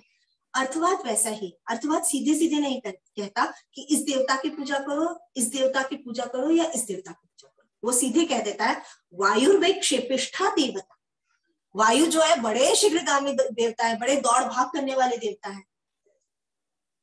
इससे क्या अर्थ पता चला? वो विधि भी है नहीं, मंत्र भी नहीं है, नाम ध्येय भी नहीं है, निषेध भी नहीं है। और हमारे जैमिनी बाबा कहते हैं आमनाय से क्रियार्थत्वात् अनर्थक्य मददर्था नाम, सारा आमनाय, सारा वेद जो है वो क्रिया परक है, यदि वो क्रिया का विधान नहीं करता तो वो व्यर्थ है, तो वेद व्यर्थ हो गया? नहीं। यदि हम ये कहते हैं कि वायु बड़े शीघ्रगामी देवता है, तो हम वायु को पहले पूछो। हम लोग लोक में करते हैं, शास्त्र के बाद लोक में 100% हम मानते हैं। कैसे? हम हनुमान जी को नहीं पूछते सबसे पहले, जहां भी हम अड़े वायुर्वे क्षेपिष्ठा देवता, वायु के रूप में ही उनकी उपासना करते। क्यों?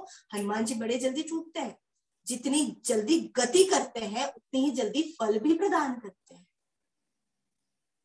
ये वायुर्वे क्षेपिष्ठा देवता का लोक में अर्थ है, जो शास्त्र में कहा गया। वायु तीव्रगामी देवता है, इसलिए यदि हम उनकी उपासना करेंगे तो हमें फल भी तीव्र गति से प्राप्त होगा। मारुति नंदन के रूप में, वायुपुत्र के रूप में हम हनुमान जी की भी पूजा करते हैं, क्योंकि तीव्रगामी देवता है। आदित्यो यूपः, आदित्य की उपासना करें तो हमारा जो यज्ञ वेदी जो है, यज्ञ का खंबा है, वह भी उतना ही तेजस्वी होगा। ऐसे सारे जो है अर्थवाद है जो हमें किसी की ओर प्रवृत्त करते हैं। एक, आप में से बहुत सारे ब्राह्मण शायद इस चीज से बहुत अच्छे से परिचित होंगे, कभी भी रजत की दक्षिणा यज्ञ में नहीं दी जाती, चांदी नहीं दी जाती, मना ही है ना कि चांदी मत चढ़ाओ, पैसे दे दो या तो सोना दे दो या दूसरी धातु दे दो, रजत न दे, रजतम न देय, ये वाक्य मिलता है वेद में। क्यों नहीं देना चाहिए? क्योंकि कहा जाता है कि रुद्र जब सती वियोग हुआ था, या रुद्र जब भी रोते हैं तो उनके जो आंसू है, रुद्रस्य जो अश्रु माने जाते हैं, वही अश्रु जो है वह रजत के रूप में परिवर्तित हुए, रजत धातु के रूप में, चमकीली धातु के रूप में परिवर्तित हो गए, इसलिए रजत नहीं देना चाहिए। अब इसके पीछे का भी कोई ना कोई लॉजिक तो होगा कि रजत की दक्षिणा क्यों नहीं देनी चाहिए। हो सकता है कि तब रजत बहुत दुर्लभ हो, स्वर्ण आसानी से मिलता, तो इसके पीछे का भी हमें कहीं ना कहीं सूत्र देना चाहिए। उसमें यही है, रुद्रस्य रोदितव्यः, इस तरह से वाक्य पूरा मिलता है कि वह रुद्र के अश्रु है इसलिए नहीं देना चाहिए। तो ये हुई हमारी मीमांसा का पूरा स्वरूप। वेद यज्ञ प्रतिपादित करता है, यज्ञ विधि के अंतर्गत आते हैं, उसमें प्रयुक्त होने वाले मंत्र आते हैं, उस यज्ञ का नामकरण होता है, उस यज्ञ के द्वारा जीवन में क्या निषेध कर्म है, निषिद्ध कर्म है, उनका विवरण होता है। हमें क्या करना चाहिए, क्या नहीं करना चाहिए, वह अर्थवाद बताता है। रजतम न देयम, यह निषेध मुख से, ऐसा नहीं करना है, उसके द्वारा अर्थवाद बता रहा है। इसके बाद विधि के रूप में हमें कहा जाता है वायुर्वेग क्षेपिष्ठा देवता, वायु का पूजन करना चाहिए। तो अर्थवाद जो है वह ऐसा करना चाहिए, ऐसा नहीं करना चाहिए। आजकल हम अर्थवाद की दुनिया में जी रहे हैं। बिलपत्र के बीच में शहद लगाने से ऐसा हो जाएगा, तो हम लोग वो शहद लगाते हैं। दाई साइड से परिक्रमा करने से हमें इतना मिल जाएगा, हमें वो बाई साइड की परिक्रमा करने से ये मिल जाएगा। हम बस उन्हीं अर्थवादों में जी रहे हैं, जो वेद का सबसे अंतिम भाग माना गया है। जो कहीं ना मिले वो अर्थवाद में मिल जाए। हमने मुख्य कर्म छोड़ दिए, मुख्य कर्म कभी नहीं छोड़ने चाहिए व्यक्ति को। तो ये हुआ हमारा पूरा मीमांसा।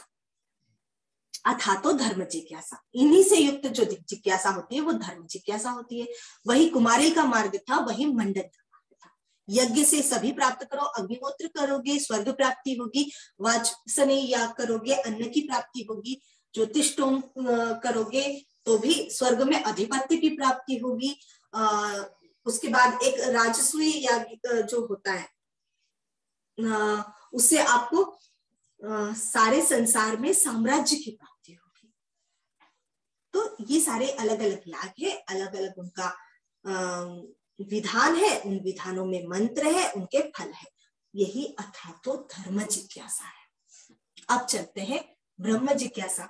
ब्रह्म जिज्ञासा में सीधा कहा है अथ अनंतर, इसके बाद जब आप ये सब कर्म कांड कर चुके हो, उनके फल का कहीं पर भी अंत नहीं पा रहे हो, सभी ऐसे हैं जो कहीं ना कहीं जाके समाप्त हो रहे हैं, तब आप एक ऐसी दृष्टि चाहते हो जो समाप्त नहीं हो। जो समाप्त नहीं हो वही ब्रह्म जिज्ञासा हो। और ब्रह्म प्राप्ति किसी भी कर्म का फल नहीं है। यदि कर्म का फल माना जाएगा तो वह कहीं ना कहीं समाप्त हो जाएगा। क्षीणे पुण्य मर्त्य लोकम प्रविशन्ति, पुण्य क्षीण होने पर वापस धरती में फेंक दिए जाते हैं। एक जगह हमें कहा गया था, बड़ी हंसी भी आई थी, स्वर्ग क्या है, 5 स्टार होटल है। हम नीचे पुण्य कर्म करते हैं, उन पुण्य कर्म के रूप में जो पैसे एकत्रित करते हैं, उन पैसों से हम कुछ दिन के लिए 5 स्टार होटल स्वर्ग प्राप्त कर लेते हैं, वहां आनंद उत्सव मना लेते हैं। और जैसे ही हमारे पैसे अर्थात पुण्य समाप्त हो जाते हैं, क्षीणे पुण्य मर्त्य लोकम प्रविशन्ति, पुण्य क्षीण हो जाने पर हमें सीधा नीचे धकेल दिया जाता है, हमें नीचे पटक दिया जाता है, फिर कर्म करो। ये बिल्कुल वैसा ही है जैसे किसान बीज बोता है, फसल बढ़ती है, फसल पकती है, उसको काटता है, उसको बेचता है, फिर थोड़े से बीज डालता है, फिर करता है, अनवरत चलती रहती है, कहीं तो उसकी समाप्ति हो। तो जब आप बहुत बार खेती कर चुके हो, बहुत सारे कर्मों का विधान कर चुके हो, अथा तो ब्रह्म जिज्ञासा, उसके बाद ब्रह्म जिज्ञासा करनी चाहिए, क्योंकि ब्रह्म किसी कर्म का फल नहीं है। ये पंक्ति हमेशा याद रखना, ब्रह्म कर्म का फल नहीं है, कर्मों के बाद मुक्ति का फल है, कर्म से उसे नहीं पाया जा सकता है। इसीलिए जब वेदांत के अधिकारी की चर्चा होती है, वेदांत कौन पढ़ सकता है? कोई भी उठ करके वेदांत पढ़ सकता है? नहीं, हर के लिए हमारे यहाँ अधिकारी, जिसको कहते हैं, आज हम कहते हैं कि उस यूनिवर्सिटी में एडमिशन लेना है तो वहां की एंट्रेंस एग्जाम देना पड़ेगा। वेदांत की भी एंट्रेंस एग्जाम है, साधन चतुष्टय संपन्न प्रमाता अधिकारी, उसकी एंट्रेंस एग्जाम है। साधन चतुष्टय मतलब क्या? नित्यानित्य विवेक वस्तु, क्या संसार में नित्य है क्या अनित्य है उसका ज्ञान होना चाहिए। दूसरी बात, यह मूत्रार्थ फल भोग विराग, ये सारा संसार जो है उससे वैराग्य होना चाहिए कि ये सब क्षणिक है, नित्य नहीं है, इसमें कोई सार नहीं है, वो वेदांत को जान सकता है। तीसरा, शम दम आदि षट संपत्ति, भाई शम दम अपने इंद्रियों को निग्रह करते हुए भी आना चाहिए उस व्यक्ति को, अपना सारा जिसको कह सकते हैं मन बांध करके तपस्या के लिए, त्याग के लिए, ज्ञान प्राप्ति के लिए। आप सभी लोग एक ऐसा विषय सुन रहे हैं जो बड़ा ही कठिन है, साधारण लोग नहीं सुन पाते इतनी देर तक इतने कठिन विषय को, पर आप में वो तपस्या है, धैर्य है, लगन है कि आपको ये चीज जानना है, वही शमदम तितिक्षा इत्यादि कहा जाता है। तो तितिक्षा से युक्त यदि कोई व्यक्ति है वह वेदांत का अधिकारी। दूसरा, मुमुक्षुत्व, जिसे मोक्ष की अभिलाषा हो, जिसे इस जन्म मरण के फंदे से दूर होना, जिसे वह ज्ञान क्या है, आत्मा क्या है, जिसको खुद का साक्षात्कार करना हो, खुद को जानना हो, वह वेदांत का अधिकारी माना जाता है। अब वेदांत, जैसे हम लोग अभी कुमारी के पास गए थे, वहां हमने वेद का सारा स्वरूप जाना, वेद के कितने भाग होते हैं उसको जाना। आत्मा को शुरू कर रहे हैं हम, शंकर के या बादरायण के सूत्रों को जानना चाहते हैं भगवान, तो भगवान बादरायण के सूत्रों को जानने से पहले एक, जिसको कहते हैं एक गली, हम उपनिषद की भी घूमकर, एक कथा हम उपनिषद से भी सुनकर आए, जैसे हमने प्रभाकर की कथा सुनी, इधर की भी हो जाएगी उधर की भी हो जाएगी, तो बहुत चीजें हमें क्लियर हो जाएगी। उसके बाद जब हम खंडन मंडन पढ़ेंगे बड़ा मजा आएगा। तो हम सीधे चलते हैं यहाँ से छांदोग्य उपनिषद। आप लोगों ने समय नाम सुना होगा, बड़ा ही खूबसूरत उपनिषद है। कई कथाएं इतनी प्यारी है कि हमें लगता है कि शायद हमारे सारे ऋषि का जो वैज्ञानिक चिंतन था उसका दशमांश भी हमारे पास नहीं।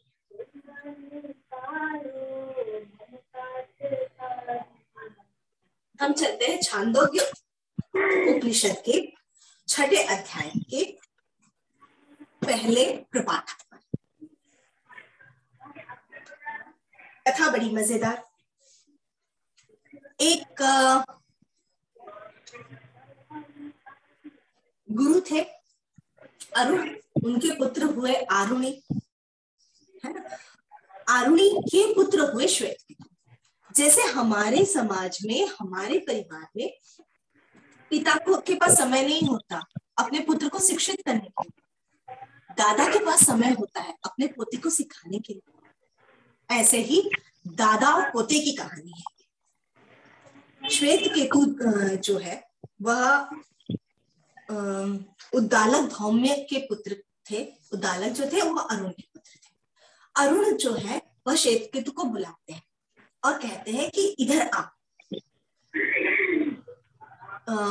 इधर आ। और आने के बाद क्या बोलते हैं, श्वेतकेतु आसत हुआ पितो वाचः श्वेतकेतु वस ब्रह्मचर्य।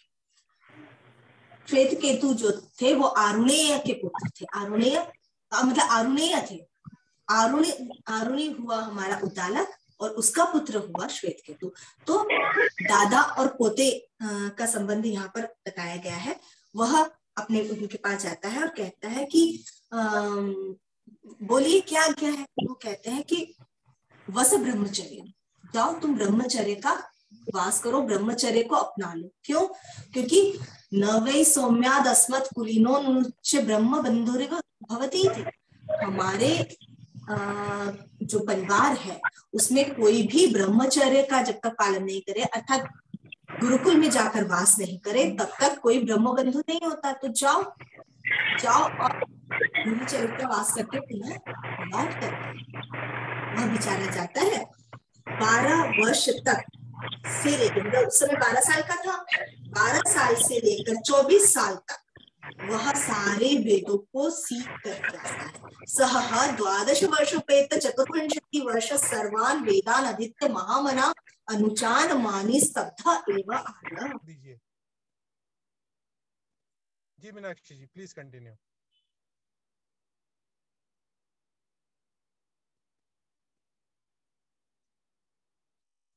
आप कंटिन्यू करें। मेरी आवाज आ रही है? जी बिल्कुल आ रही है। ओके, तो वह 12 वर्ष से लेकर 24 वर्ष तक जो है सभी वेदों को अधीत्य करके एक जड़ता के साथ, एक अहंकार के साथ अपने पिता के पास आता है कि मैं पढ़ लिख करके आ गया। यहाँ पर मैंने जो उपनिषद की जैसी पंक्तियां थी वैसी ही रख दी, क्योंकि इस बहाने एक छोटे से अंश के से होकर तो गुजरेंगे हम। उपनिषद बड़े रसीले हैं, शुष्क नहीं है, कहानियों के माध्यम से उसमें सारी चीजों को हमने जाना है, सुना है, बड़ा ही रस आता है उसमें। तो अहंकार के साथ आता है। देखिए, ज्ञान जब हम थोड़ा बहुत प्राप्त कर लेते हैं, अहंकार सरलता से आ जाता है। क्यों? क्योंकि हमें ऐसा लगता है कि कुछ जान लिया हमने। जब तक किसी महासागर के पास से होकर न गुजरे जिसमें अथाह जल राशि हो, तब तक एक पोखर को भी घमंड होता है कि उसको आता है।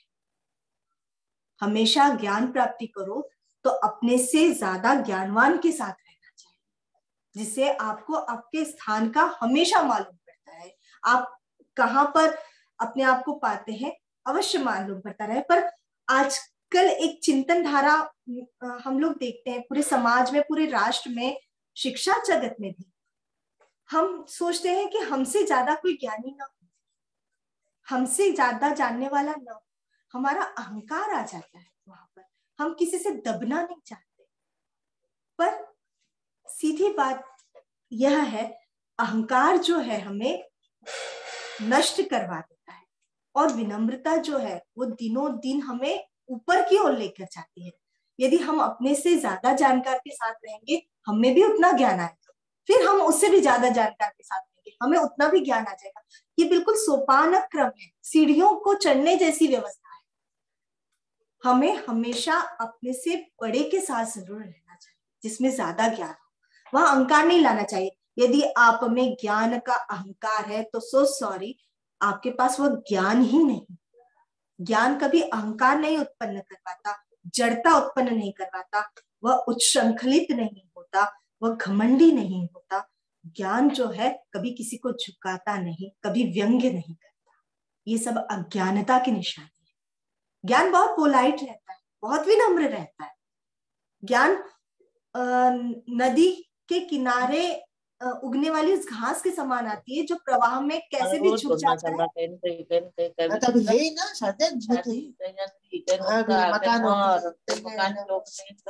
ये जाते हुए जाते मतलब 15 तारीख तक चलेगा। मरने वाला बताता चल रहा कहीं से। वो जहाँ पे सभी मरने वाले इधर भी तो किससे मरने।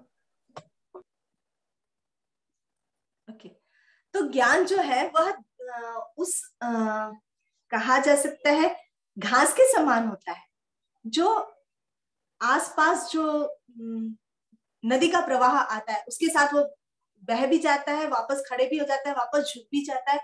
उसमें अहंकार राहित्य होता है। वृक्ष, ठूठ, वृक्ष भी नहीं कहूंगी, ठूठ के समान अंधकार अहंकार होता है, जो टूट जाता है, और जब टूटता है कई लोगों को ले डूबता है। उसके नीचे, उसके आश्रम में जितने भी लोग पड़े होते हैं, उन सभी लोगों को वह दबाते हुए, उनको सबको मारते हुए आगे बढ़ता है। इसलिए न अहंकार करना चाहिए, न अहंकारी के पास रहना चाहिए। हमेशा हमें इन चीजों का ध्यान रखना चाहिए। इसी उद्देश्य को लेकर के यहाँ पर यह कथा भी प्रवृत्त हुई। जैसे ही उन्होंने देखा हमारे अरुणी ने कि इसे घमंड आ गया है। पितोवाच, तब पिता कहते हैं श्वेतकेतु, यन्नु सोमेदम महामना अनुचान मानी स्तब्धो अनुस्यु तमादेशा मम अप्राक्ष।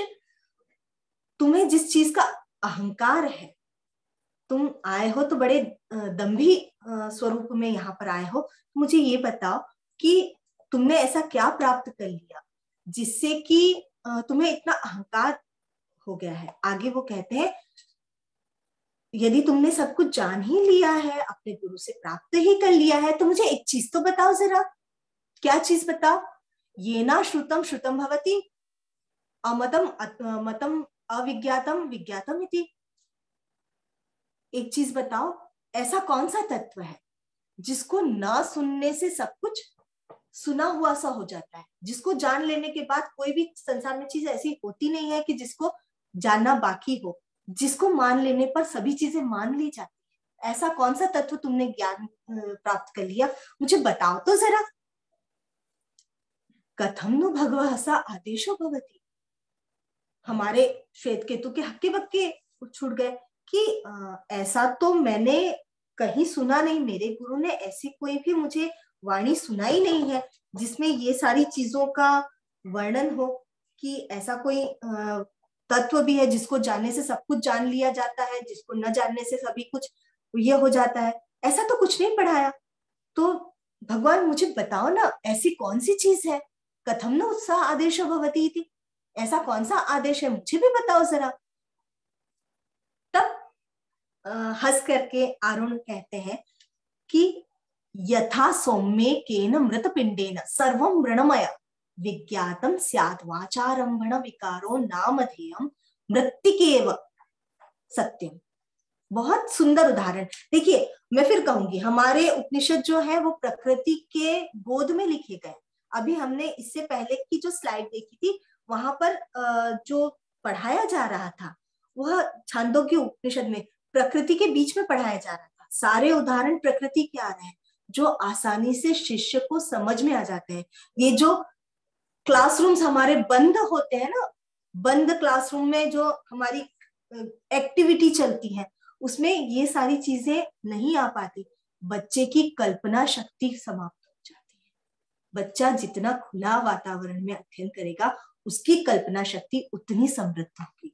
यहाँ पर उसी कल्पना शक्ति का उपयोग करते हुए हमारे गुरु कह रहे हैं, हमारे ऋषि कह रहे हैं कि यथा, जिस प्रकार सौम्य एकेन मृत पिंडेन, हे सौम्य, सौम्य मतलब प्यारे बच्चे, बेटे, हे बच्चे, जैसे एक मृत पिंड के द्वारा, एक मिट्टी के ढेले के द्वारा, सर्वम मृणमयम विज्ञातम, एक मिट्टी के पिंड को जो जान लेता है, मिट्टी से बने हुए सारे पदार्थ को जान लेता है। केवल वाचारंभण ही तो होता है। वाचारंभण मतलब केवल एक वाणी ही तो होती है, एक नाम रूप तो होता है। भाई ठीक है, सभी इंसान है, एक जैसा खून है, एक जैसी मज्जा है, एक जैसी हड्डी है, नाम अलग है, किसी का मीनाक्षी है, किसी का मणिकांत है, किसी का राजेंद्र है। सभी सारी चीजें जो है, ये सभी चीजें केवल वाचारंभण तो है, केवल एक वाणी के अलग अलग नाम ही तो है, उसके अतिरिक्त तो कोई चीज नहीं है। तो कैसे हम लोग इसे कर सकते हैं? तो एक मिट्टी के ढेले को जानने के बाद मिट्टी से बने सारे पदार्थों का हमें ज्ञान हो जाता है कि इसको नीचे गिराएंगे टूट जाएगा, इसको पानी में बहुत ज्यादा, यदि कच्ची मिट्टी है, पकाई नहीं है, तो पानी में रखेंगे तो घुल जाएगी। इन सभी चीजों का ज्ञान हमें पहले ही हो जाएगा। ठीक है, तो उसी प्रकार सौम्य, एक मिट्टी के पिंड को जानने से सभी पिंड जाने जाते हैं, वैसे ही तुम जान लो कि उस एक को जानने से सब चीजें हमारी जान ली जाती है। एक और उदाहरण देते हैं। जब वो कहता है कि एक और बताओ ना, एक और सुनाओ ना, तो कहते हैं यथा सौम्येक एकेन लोहमणिना सर्वम लोहमयम विज्ञातम। जैसे एक लोहे के पार्टिकल को हम जान, एक लोहे के टुकड़े को, एक छोटे से लोहे के बिंदु को हम जान ले, तो उस लोहे में जो गुण होंगे वही आसपास जितने भी लोहे के पदार्थ बने हुए हैं उन सब में भी वही गुण होंगे। तो बस एक लोहे को जानने के बाद लोहे में क्या गुण है, उसकी क्या विशेषता है, वो सारी जान ली जाती है। वैसे ही उस एक को जानने से सब कुछ जान लिया जाता है। आगे कहते हैं इसी के उसमें कि वो तत्व क्या है ये बताओ मुझे। तो हमारे आचार्य कहते हैं सदैव सौम्येद इदमग्र आसीत्। इस पंक्ति को और आगे की 3-4 पंक्ति को बड़े ध्यान से सुनिएगा। हमारे पूरे उपनिषद, हमारी पूरी तार्किक परंपरा, चिंतन परंपरा इन्हीं तत्वों पर आधारित है, जो अलग अलग उपनिषद में ऐसी ही कही, लगभग सेम कही गई। सदैव सौम्येद इदमग्र आसीत् एकमेव अद्वितीय। हे सौम्य, हे बच्चे, सबसे पहले वो एक ही था, एक के सिवा दूसरा नहीं था, एक ही था। उसने सोचा मैं दो हो जाऊं, मैं अद्वितीय हूं, मेरे सिवा कोई दूसरा है ही नहीं, इसलिए वह एक अकेला आगे की ओर बढ़ा, वह एक अकेला आगे की ओर चला। तद्देकम आहुर असदेव इदमग्र आसीत एकमेवा द्वितीयम तस्मात् असत सच्चाय था। परंतु ऋषि कहते हैं ये बात तो सही है कि वह एक अकेला था, पर कुछ लोग यहाँ पर ऐसे हैं जो कहते हैं कि सबसे पहले असत था, असत से सारी सृष्टि हुई, उसी से सब कुछ बना। असत मतलब जैसे परमाणुवाद, ये हम लोगों ने चर्चा की थी। कुछ लोग कहते हैं कि संसार जो है परमाणुओं से मिलकर बना है, परमाणु आपस में जुड़े और सृष्टि हो गई। जो हमारी पाश्चात्य जितनी भी बहुत सारी थियरीज हैं वो ऐसी होती है कि परमाणु जो थे आपस में मिले और उससे जीवन की उत्पत्ति हो गई। चाहे हम डार्विन बाबा के पास जाए, चाहे आर.एच. विटकर की उसमें जाए, सभी में यही थे कि अलग अलग कण जो थे वो बिखरे हुए थे, वो असत थे, उनमें चेतनता नहीं थी, वो आपस में जुड़े और बाद में उनमें चेतनता आ गई। जैसे चार्वाक कहते हैं, तो कहते हैं कि हाँ सबसे पहले वह एक ही था, और वह कुछ लोग ऐसे मानते हैं कि वह असत था। अब मुझे ये बताओ, आचार्य ही कहते हैं श्वेत केतु को कि मुझे ये बताओ, कुतस्तु खलु सौम्येद स्यादिति होवाच। अरे सौम्य बता जरा मुझे, ऐसा कैसे हो सकता है कि सबसे पहले असत हो जाए? कथम असतः सच्चायति, असत से सत कैसे उत्पन्न हो सकता है? जो चीज है ही नहीं, जिसका एग्जिस्टेंस ही नहीं है, जिसकी अस्तित्व ही नहीं है, वह अस्तित्ववान को कैसे उत्पन्न कर सकता है? बिना माँ का बच्चा कैसे हो सकता है? बिना मिट्टी का घड़ा कैसे पैदा होगा? बिना जल के जलीय जंतु पैदा हो गए, ये तो यही बात हुई। तो ऐसे कैसे संभव है? सतत्वेव सौम्येद इदमग्र आसीत एकमेव द्वितीयम्। इसलिए बच्चे जो दूसरा गलत कहते हैं उसे मत मान, ये मान सबसे पहले सत पदार्थ इस संसार में था, वही एकमेव द्वितीयम्, वही एक था, दूसरा और कुछ था ही नहीं, सबसे पहले एक था। हमारे उपनिषद चिल्ला चिल्ला कर कहते हैं, घोषणा पूर्वक कहते हैं सबसे पहले एक था। बाद में हमने उनको कर्म के अनुसार अलग अलग नाम दे दिए, तो झगड़ा काहे का? इसमें तो किसी को कोई समस्या नहीं, विश्व के किसी भी धर्म दर्शन को समस्या नहीं कि सबसे पहले एक ही था। हमारे उपनिषद भी यही कहते हैं, वो ऐसे नहीं कहते सबसे पहले उसका दूत था या उसका बेटा था या ऐसा कुछ नहीं कहते, वो केवल एक था और वह अद्वितीय था, उसके सिवा कोई नहीं था।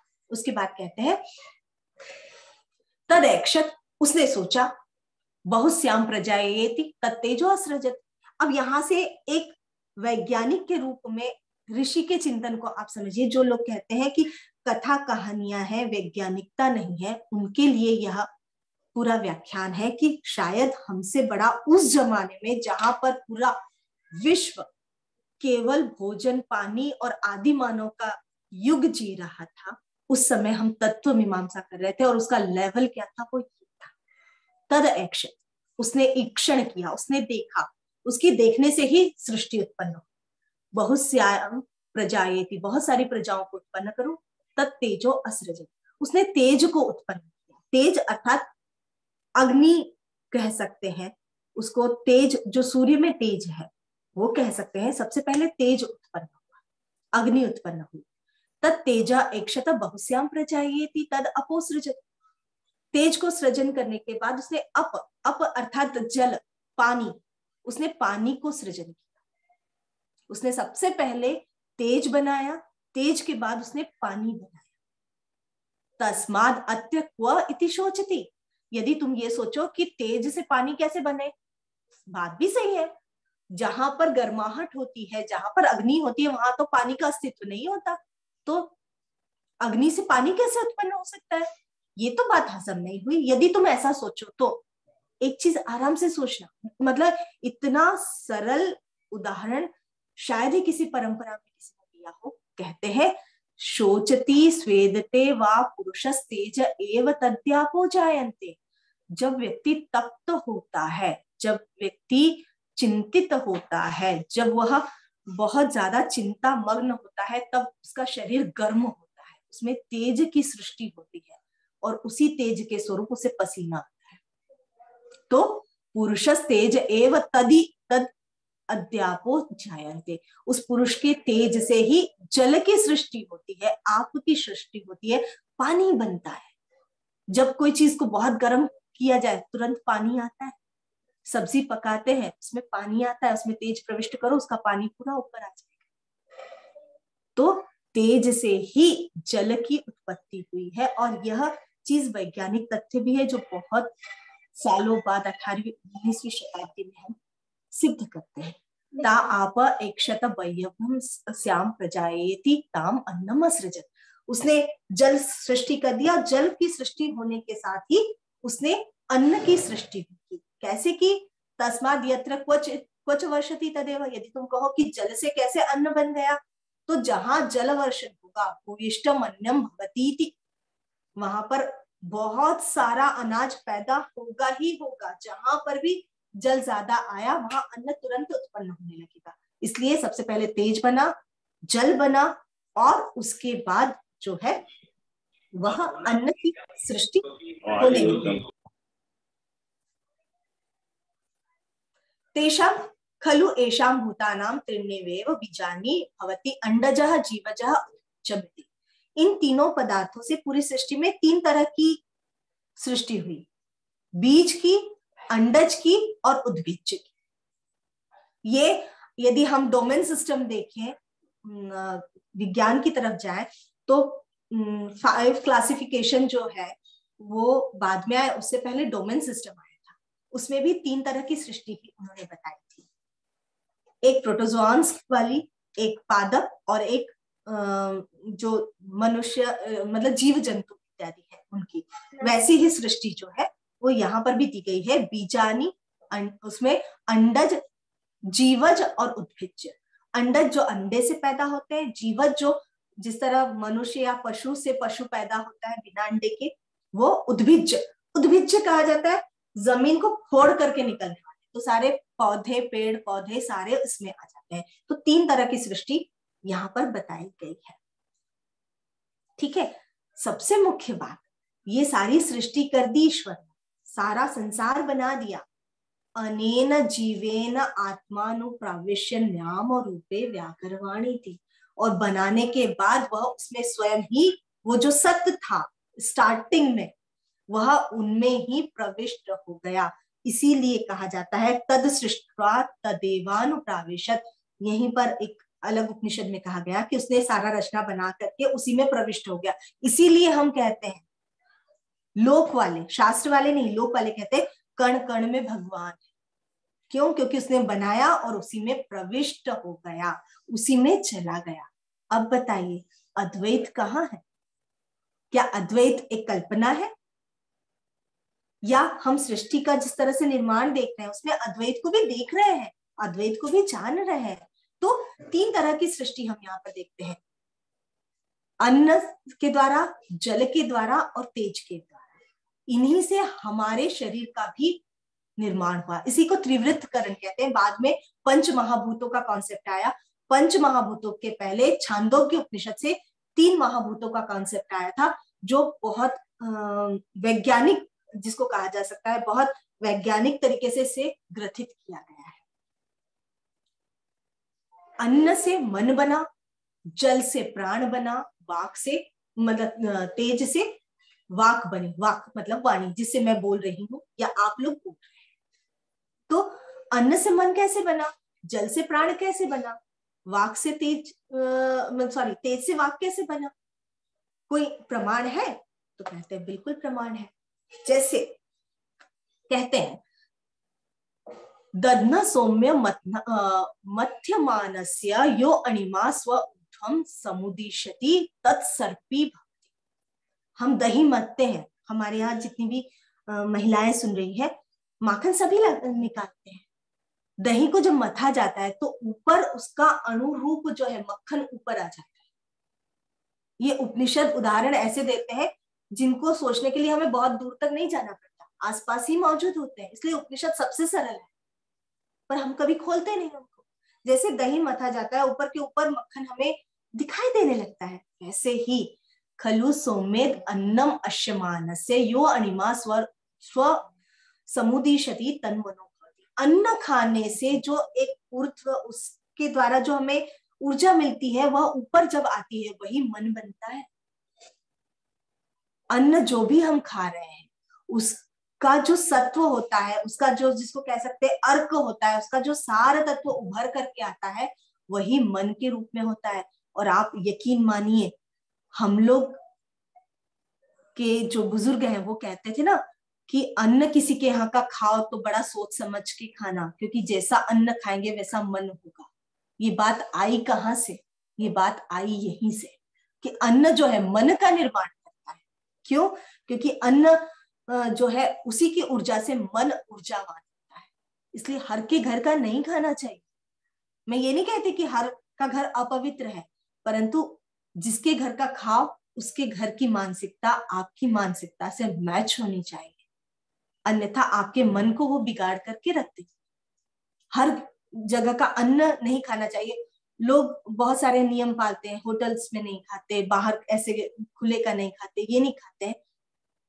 ये साइंटिफिक ही नहीं है, हमारे शास्त्रों के अनुसार भी उचित है, क्योंकि पता नहीं किस मन से उसने बनाया होगा, और वही ऊर्जा लेकर के जो अन्न हम खाएंगे वही हमारा मन भी वैसा हो जाएगा। उसी तरह अपाम सौम्य पीयमाना यो अणिमा स ऊर्ध्वम समुदिशति स प्राणो भवति। जो हम पानी पीते हैं, मैं बार बार पानी पीती हूँ क्योंकि पानी बहुत जरूरी होता है स्वास्थ्य के लिए। हम जो पानी पीते हैं उसी से प्राण बनता है, इसीलिए जल ही जीवन है कहा गया। ये जो छोटे छोटे कोटेशंस लाए गए ना वो उपनिषदों से लाए गए। जल ही जीवन है, क्यों? जीवन ही प्राण है। प्राण को धारण करना है तो आपको जल पीना पड़ेगा। क्यों? क्योंकि जल का जो अर्क है, तेज है, जो उसका सार तत्व है, वही प्राणों के रूप में आता है। इसको अभी हम प्रैक्टिकली भी देखें आगे। तेजसः सौम्येद अश्यमानस्य योनिमा स ऊर्ध्वम उषति स वाक् भवति। हम जो तेज खाते हैं, तेज का ग्रहण करते हैं, वही वाणी बनती है। एक और चीज, सब लोग कहते हैं आजकल के घी नहीं खाना चाहिए। क्यों? क्योंकि ऑयली फूड होता है। ऑयली फूड जो होता है वो हमारे शरीर को नुकसान पहुंचाता है। मैं सहमत हूं, पर आधी। ऋग्वेद में कहा गया है आयुर्वै घृतम, घी ही आयु है। आप लोगों ने अधिकतर देखा होगा जो ब्राह्मण जोर जोर से किन्हीं चीजों का उच्चारण करते हैं, मंत्र पाठ करते हैं, भागवत कथाकार करते हैं, वो घी बहुत खाते हैं। घी जो ज्यादा खाते हैं ना, उनकी वाणी बहुत अच्छी रहती है। क्यों? वाणी गूंजती है मस्तिष्क से। आप लोग भी जानते हैं मस्तिष्क हमारे शरीर का वह हिस्सा है जहां पर सबसे ज्यादा फैटी एसिड्स होते हैं, सबसे ज्यादा ऑयल, जो कह सकते हैं वसा, चर्बी ज्यादा होती है। मस्तिष्क की सारी नसें निकाल कर देखिए, सबसे ज्यादा चर्बी वही होती है। मस्तिष्क सूखने लगता है यदि हम में वसा की कमी होती है, हमारी वाणी चली जाती है। क्यों? क्योंकि मस्तिष्क से ही गूंज निकलती है जिससे कि हम बोलने में समर्थ होते हैं। यह हमारी वैज्ञानिकता है। इसीलिए हमने कहा आयुर्वै घृतम, और हम यहाँ पर कह रहे हैं तेजसी सौम्याद अश्यमानस्य यो अणिमा स ऊर्ध्वम समुदिशति सा वाक् भवति। जो तेज खाते, तेज मतलब घी को हमने तेज का स्वरूप माना है। हम घी खाते हैं, वसा खाते हैं, वही तेज का स्वरूप है, वही वाणी है। जो तेल नहीं खाते, वसा नहीं खाते, उनकी वाणी भी उतनी प्रगाढ़ नहीं होती, उनकी वाणी उतनी ओजस्वी नहीं होती। उदाहरण, हमारे सौम्य ने कहा कि अच्छा मुझे बताइए कि ऐसे कैसे आप मैं कैसे मान लूं? हमारा जो सौम्य श्वेत केतु है वो सीधा बोलता है पिताजी ऐसे कैसे मान लूं आपने जो कहा? तो बोले अच्छा एक काम कर तू, एक दिन 15 दिन तू भोजन मत कर, तू केवल जल पी। आज्ञाकारी पुत्र था, उसने कहा ठीक है। उसने जल ही पिया, भोजन नहीं किया। आया तब पिता ने कहा अच्छा मुझे जो तू त्रय विद्या सीख कर आया है, ऋग वेद, यजुर्वेद, सामवेद, उसका पाठ सुना। तो उसने कहा अभी मेरा मन ठीक नहीं है, मुझे कुछ स्मरण भी नहीं रहेगा, मैं नहीं बोल पाऊंगा, न मैं याद कर पाऊंगा। तो बोले मैं जानता हूं, क्योंकि जल जो है वो प्राण धारण कर सकते हैं, परंतु मन और वाणी का धारण जो है वो अन्न करता है।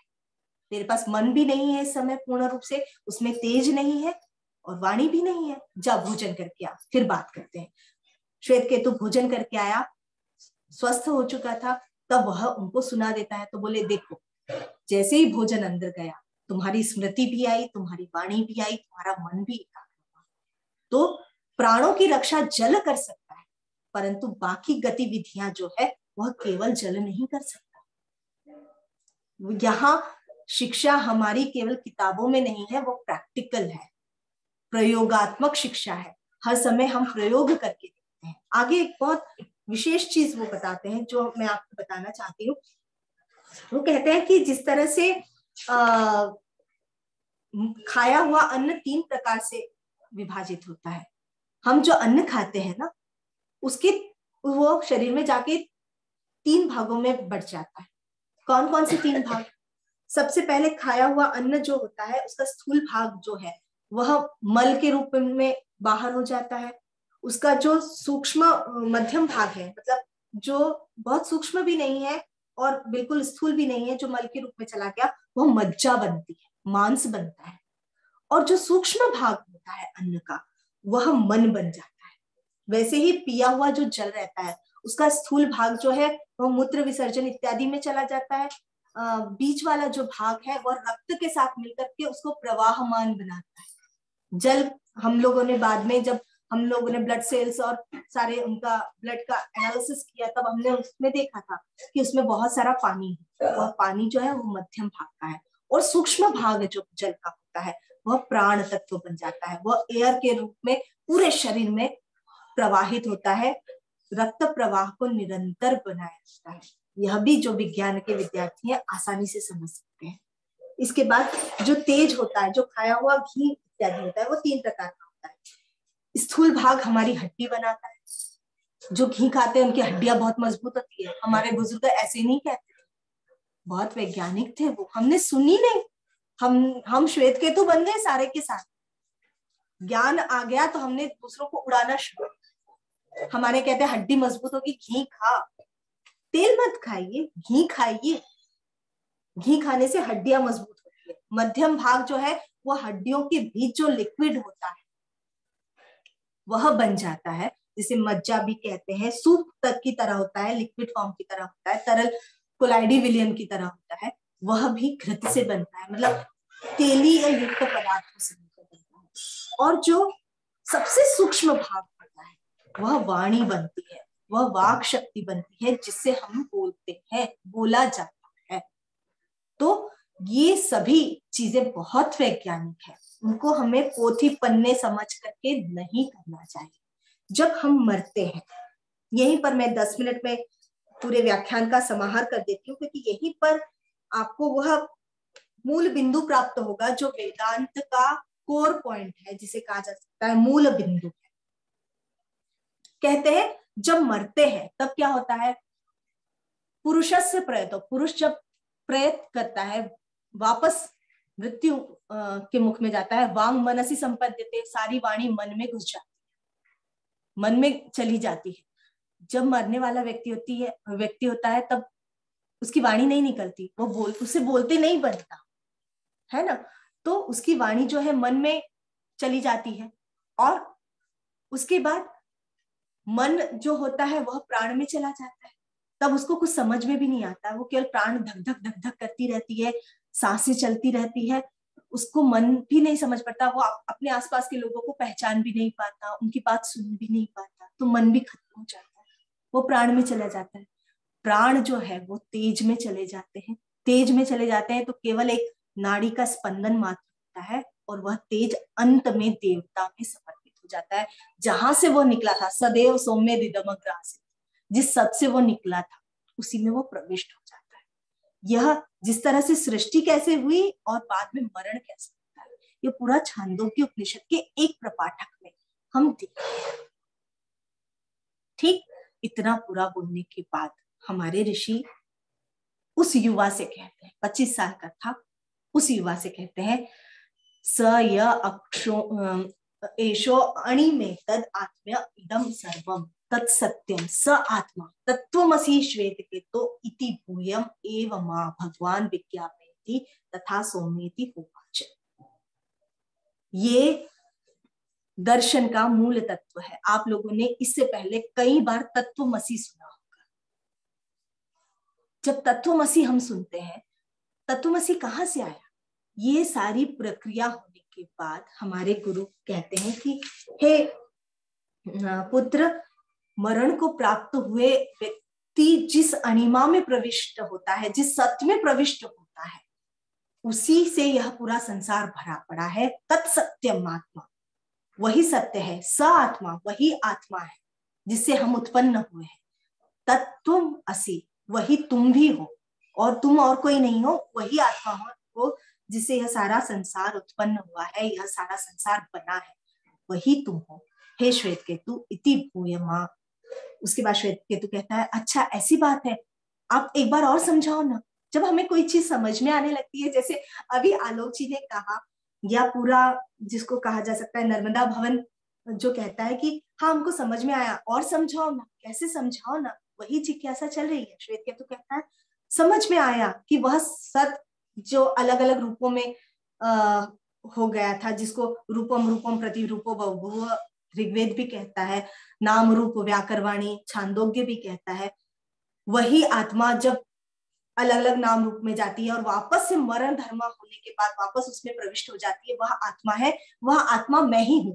पर मैं जानना चाहता हूँ, और मैं कैसे वह आत्मा के साथ हो सकता हूँ, मैं उस परब्रह्म के समान कैसा हो सकता हूँ?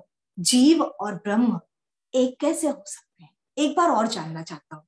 आगे जाकर 9 रूपों में हमारे ऋषि श्वेत केतु को समझाते हैं। सबकी प्राण रूपता के रूप में कहते हैं कि सब पहले तो सभी प्राण रूप है, सारे प्राण रूप है। वह प्राण जो है वह देवात्मा में विलीन होता है। जैसे मधुमक्खियां अलग अलग वृक्षों से मधु लेकर के आती है, शहद बनाती है। जब शहद बन जाता है तब आप जान सकते हो ये नीम का शहद है, ये बबूल का शहद है, या फूलों का शहद है, कि ये किसका शहद है। क्या शहद बनने के बाद आपको ध्यान रहता है? वैसे ही जितने नाम रूप दिखाई दे रहे हैं, चराचर जगत में जितने प्राणी दिखाई दे रहे हैं, जब वो विलीन होते हैं तो उस शहद रूप आत्मा ही हो जाते हैं, एक रूप हो जाते हैं। तब उसमें अलग नहीं रहता, एक बिंदु वहां की एक बिंदु वहां की, इस तरह से कोई भेद समझ में नहीं आता। दूसरा, नदियों का दृष्टांत देते हैं।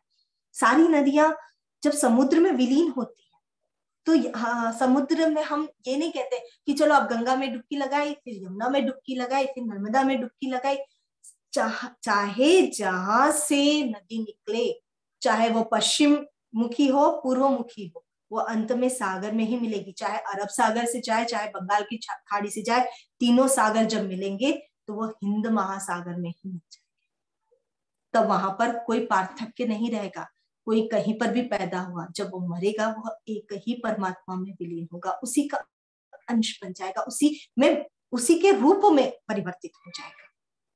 इसलिए नदियों का दृष्टांत दिया। अगला उन्होंने दृष्टांत दिया वृक्ष का दृष्टांत।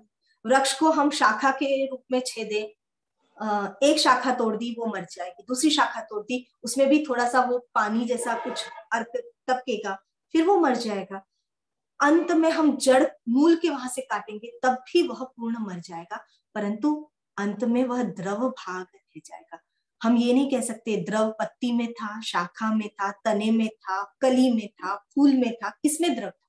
सभी में द्रव था। वैसे ही प्राण पूरे शरीर में व्याप्त रहते हैं। अंत में कहते हुए कहते हैं कि और समझाओ ना, और कैसे? वो वटवृक्ष के नीचे बैठे थे, जैसे कि हम लोग यहाँ पर देख पा रहे थे पहले ही स्लाइड में, वो वटवृक्ष के नीचे बैठे थे। तो उन्होंने कहा अच्छा एक जाओ इसका बीज लेकर आओ, वट का एक बीज लेकर आए।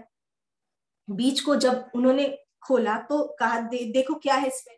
तो उसमें जैसे राजगिरा होता है ना, या पोस्ता दाना, जिसको क्या बोलते हैं पोस्ता दाना को, अफीम के उसमें से निकल, खसखस के जैसे बहुत सारे बीज रहते हैं।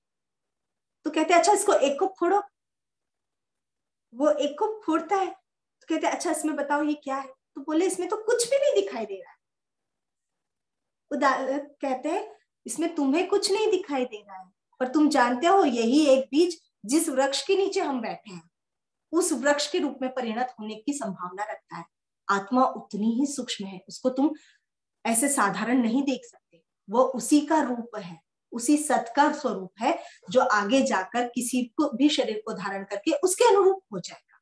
जैसे कैसे अनुरूप हो जाएगा, तो कहते हैं नमक एक लेके आओ, वो बेचारा दौड़ के जाता है, नमक की एक डली लेके आ रहा है। प्रैक्टिकल चल रहा है भाई, प्रयोगशाला खुली हुई है ऋषि की।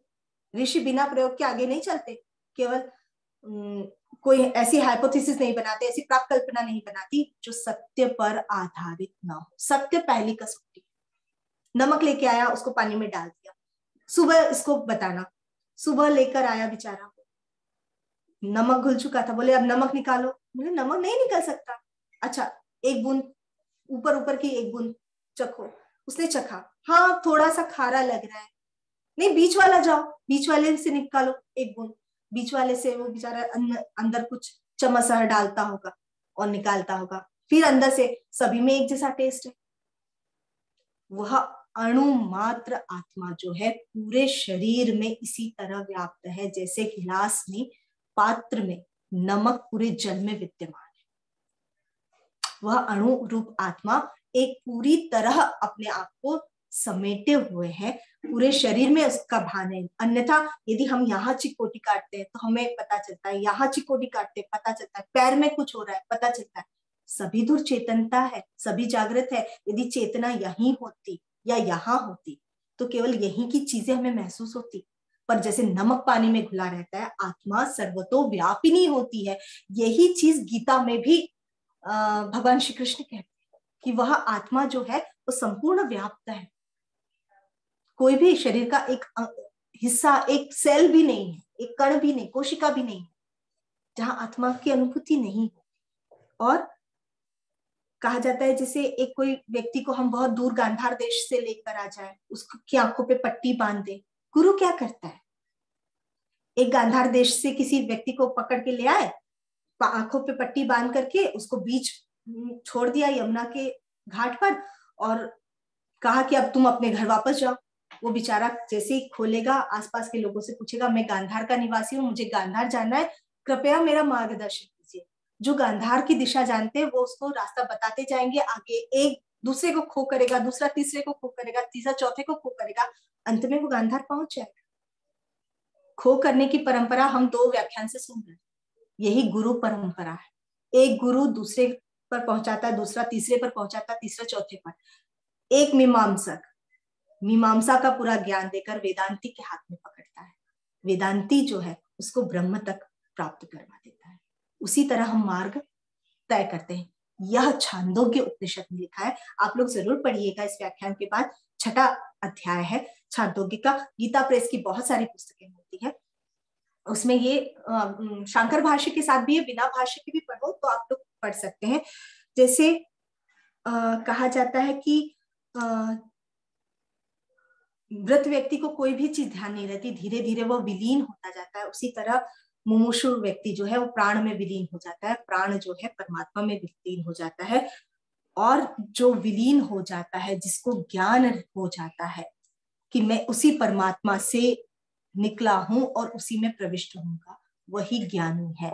उसी एक परमात्मा को जानने से, जो यहाँ पर ऋषि ने पहला प्रश्न पूछा था कि अच्छा मुझे ये बताओ, ये ना श्रुतम श्रुतम भवति, उस एक परमात्मा के ज्ञान को जानने से ही जो चीज नहीं सुनी हुई है वह सुनी हुई हो जाती है, जो नहीं मानी हुई होती है वो मानी हुई हो जाती है, जो नहीं जानी हुई होती है वह जानी हो जाती है। इसलिए उस परमात्मा को ही तू जान ले, पूरे संसार को जानने की आवश्यकता नहीं है, वो बेसिक कंटेंट को ही जान ले जिससे पूरा संसार बना है, तो तुझे और कुछ भी जानने की जरूरत नहीं होती है।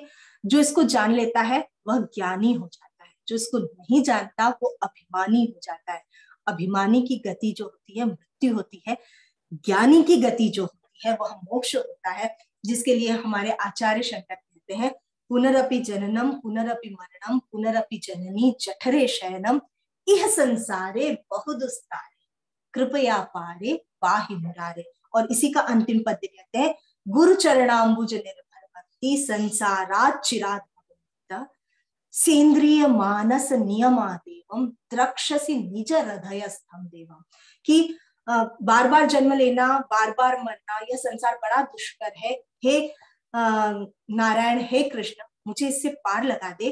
और गुरु के चरणों में जो अगाध भक्ति होती है, वह भक्ति जो होती है, गुरु चरणाम्बुज निर्भर भक्तः संसारात् चिराद भवति, वह सारे संसार की सारी चीजों से वह मुक्त हो जाता है, सारे बंधनों से वह दूर हो जाता है। सेंद्रिय मानस नियमादेव, अपने इंद्रियों को वह नियमन करके द्रक्षसि नीच हृदयस्थम, वह अपने हृदय के बीच उस परमेश्वर का ज्ञान प्राप्त कर लेता है।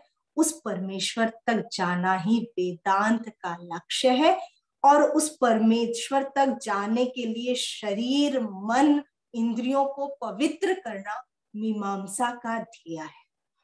अब शास्त्रार्थ होगा, वो होगा एक विद्या पहले और एक विद्या बाद में। मीमांसा क्या है? शरीर शुद्धि, आत्म शुद्धि, कर्म शुद्धि, सभी की शुद्धि के द्वारा मन वचन और वाणी को पवित्र करना। उस पवित्र वाणी के द्वारा जिससे हम पैदा हुए वहां तक की यात्रा करना वेदांत का है। तो दोनों में भिड़ंत होगी, दोनों की बिसात बिछ चुकी है, दोनों के मूल तत्व जहां तक अनिवार्य थे मैंने आपको बताया। अगले व्याख्यान में दोनों के बीच की जो डिबेट है उसी को हम देखेंगे। उसके लिए आवश्यक जो की पॉइंट्स है, पारिभाषिक शब्दावली है, वो आपने आज सुन ली। इतने धैर्य से सुनने के लिए बहुत बहुत आभार, धन्यवाद।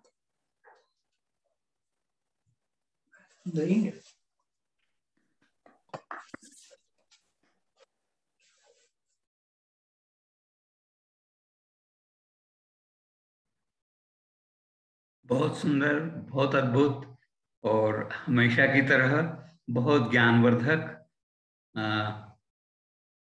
बहुत बहुत आनंद की सृष्टि हो रही है। तो मधुर प्रश्न, अगर आपके पास कुछ प्रश्न के चैट बॉक्स में हो तो हम उन प्रश्नों को लें one by one.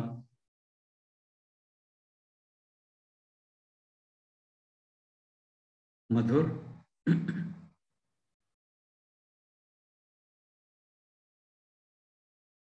Praful Chaturvedi ji भैया, दो व्यक्तियों के हाथ उठे थे, अभी मुझे नहीं दिख रहे हैं, पर मैं अपने विचार इतना कहूँगा कि ये अद्भुत और मैं इसका क्या बखान कर सकता हूँ या बोल सकता हूँ, अद्वितीय है। उस पर कोई कमेंट करना या उनका सिर्फ कोई तारीफ भी करने के योग्य नहीं है हमको। इतना आनंद आया कि एक क्षण के लिए भी दूर होने का दिल नहीं कर रहा था। अद्भुत। आपने ये तो जैसे वृक्ष से फल, फल से बीज, बीज के अंदर तक हिस्से, हम तो स्टार्टिंग से चल रहे थे कि शायद उनका जो शास्त्रार्थ में आपात के कुछ कथा टाइप रहेगा, लेकिन आप उसके बहुत अंदर तक जाके उसकी ज्ञान मीमांसा और छंगोपनिषद के दृष्टांत के साथ में इतना बढ़िया समझाया है कि इस पर मैं तो बहुत छोटा आदमी, उसमें क्या कमेंट कर सकता हूँ। बहुत बहुत धन्यवाद। और ये हमारा सौभाग्य है कि इतना अच्छा हमको घर बैठे सुनने को मिल रहा है, और आपको इतनी सारी तैयारी करके हर सप्ताह में 1-1.5 घंटे का आपका जो व्याख्यान, ये हमारे लिए एक खजाना है। बहुत बहुत धन्यवाद। बिल्कुल, आप इतने धैर्य से सुनते हैं, और नर्मदा भवन के लिए तो बहुत आभारी हूँ कि इस ज्ञान को विस्तारित करने के लिए एक प्लेटफॉर्म आप लोगों ने मुझे दिया है, और वो प्लेटफॉर्म जो है वह एक आधार बनेगा आगे जाकर, एक जन क्रांति, एक शास्त्र क्रांति का, जो हम भूलते जा रहे हैं। हम अपने इतिहास को भूल रहे हैं। आज शायद व्याख्यान में किसी को ये नहीं लगा होगा कि हम कोई ऐसी कहानी पढ़ रहे हैं या इस तरह से बहुत वैज्ञानिक चीजें हैं। आप केवल एक उपनिषद उठा लो, आद्योपांत उठा लो, उसको पूरी मीमांसा है, पूरे ज्ञान को एक एक चीज को अनुभव किया है, अनुभूतियों का विज्ञान है। कोई भी ऐसा नहीं है कि थ्योरी दे दी। विज्ञान में ये चलता है कि एक थ्योरी दे दी, बाद में कोई दूसरे ने आके उसको फेल कर दिया। यहाँ अनुभव सिद्ध वस्तुएं हैं जिनको फेल नहीं किया जा सकता।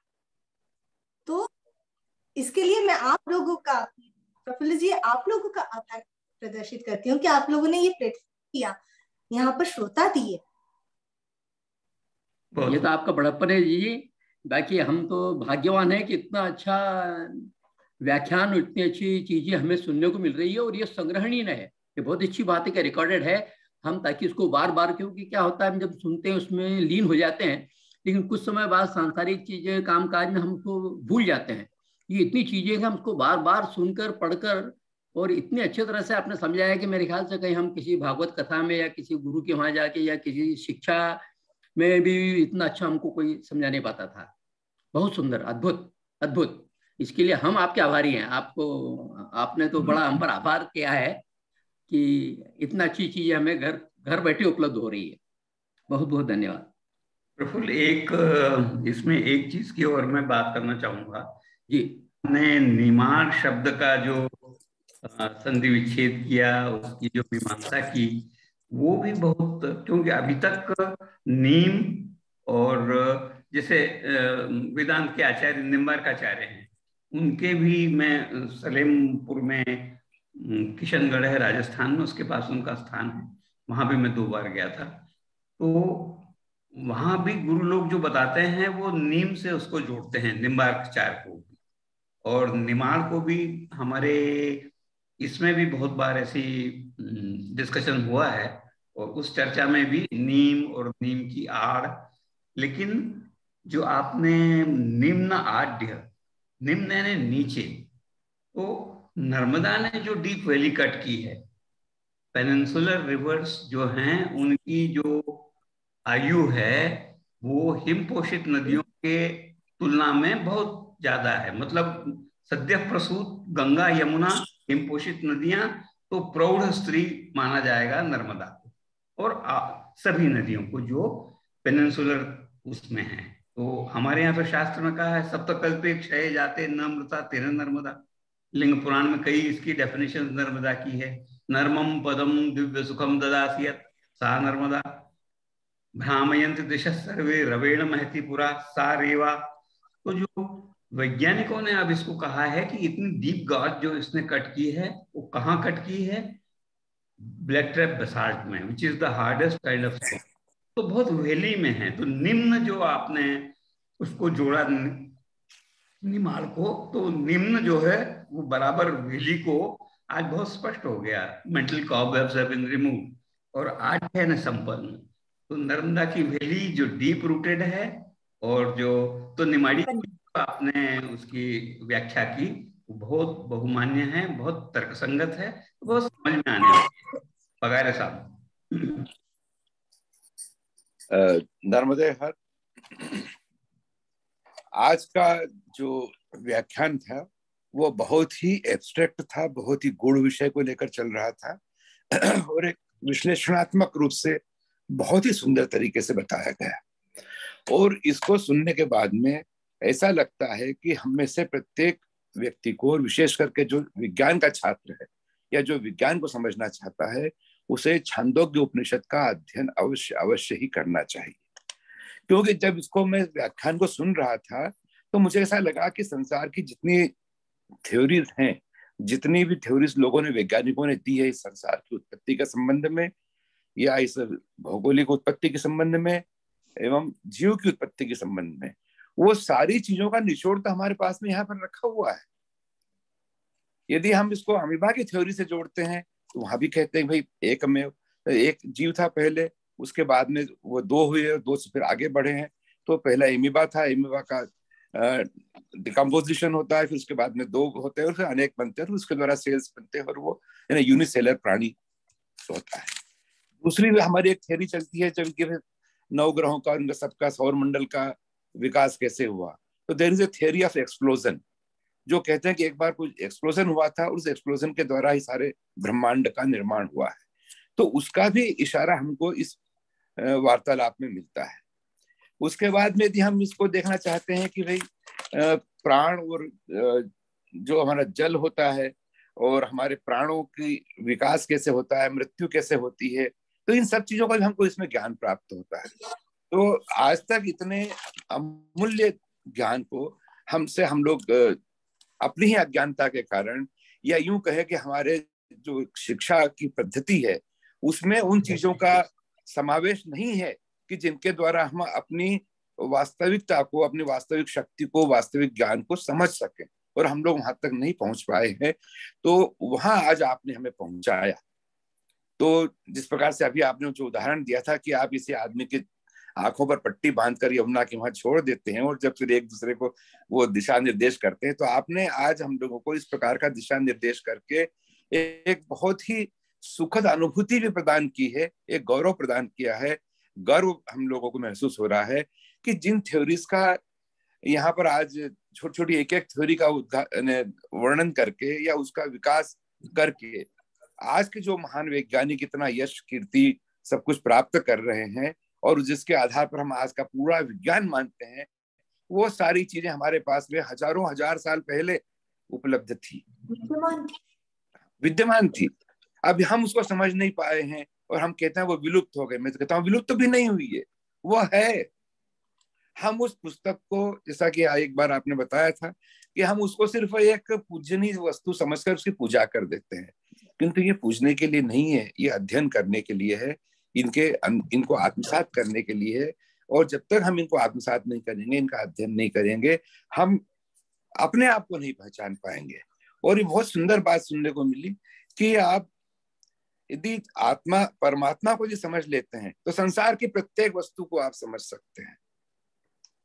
कितना, जिसे वो ब्रह्मसूत्र है, इस प्रकार से मैं तो कहूंगा कि ये एक ज्ञान का ब्रह्मसूत्र है ये, कि जिसके द्वारा आपने अगर एक चीज को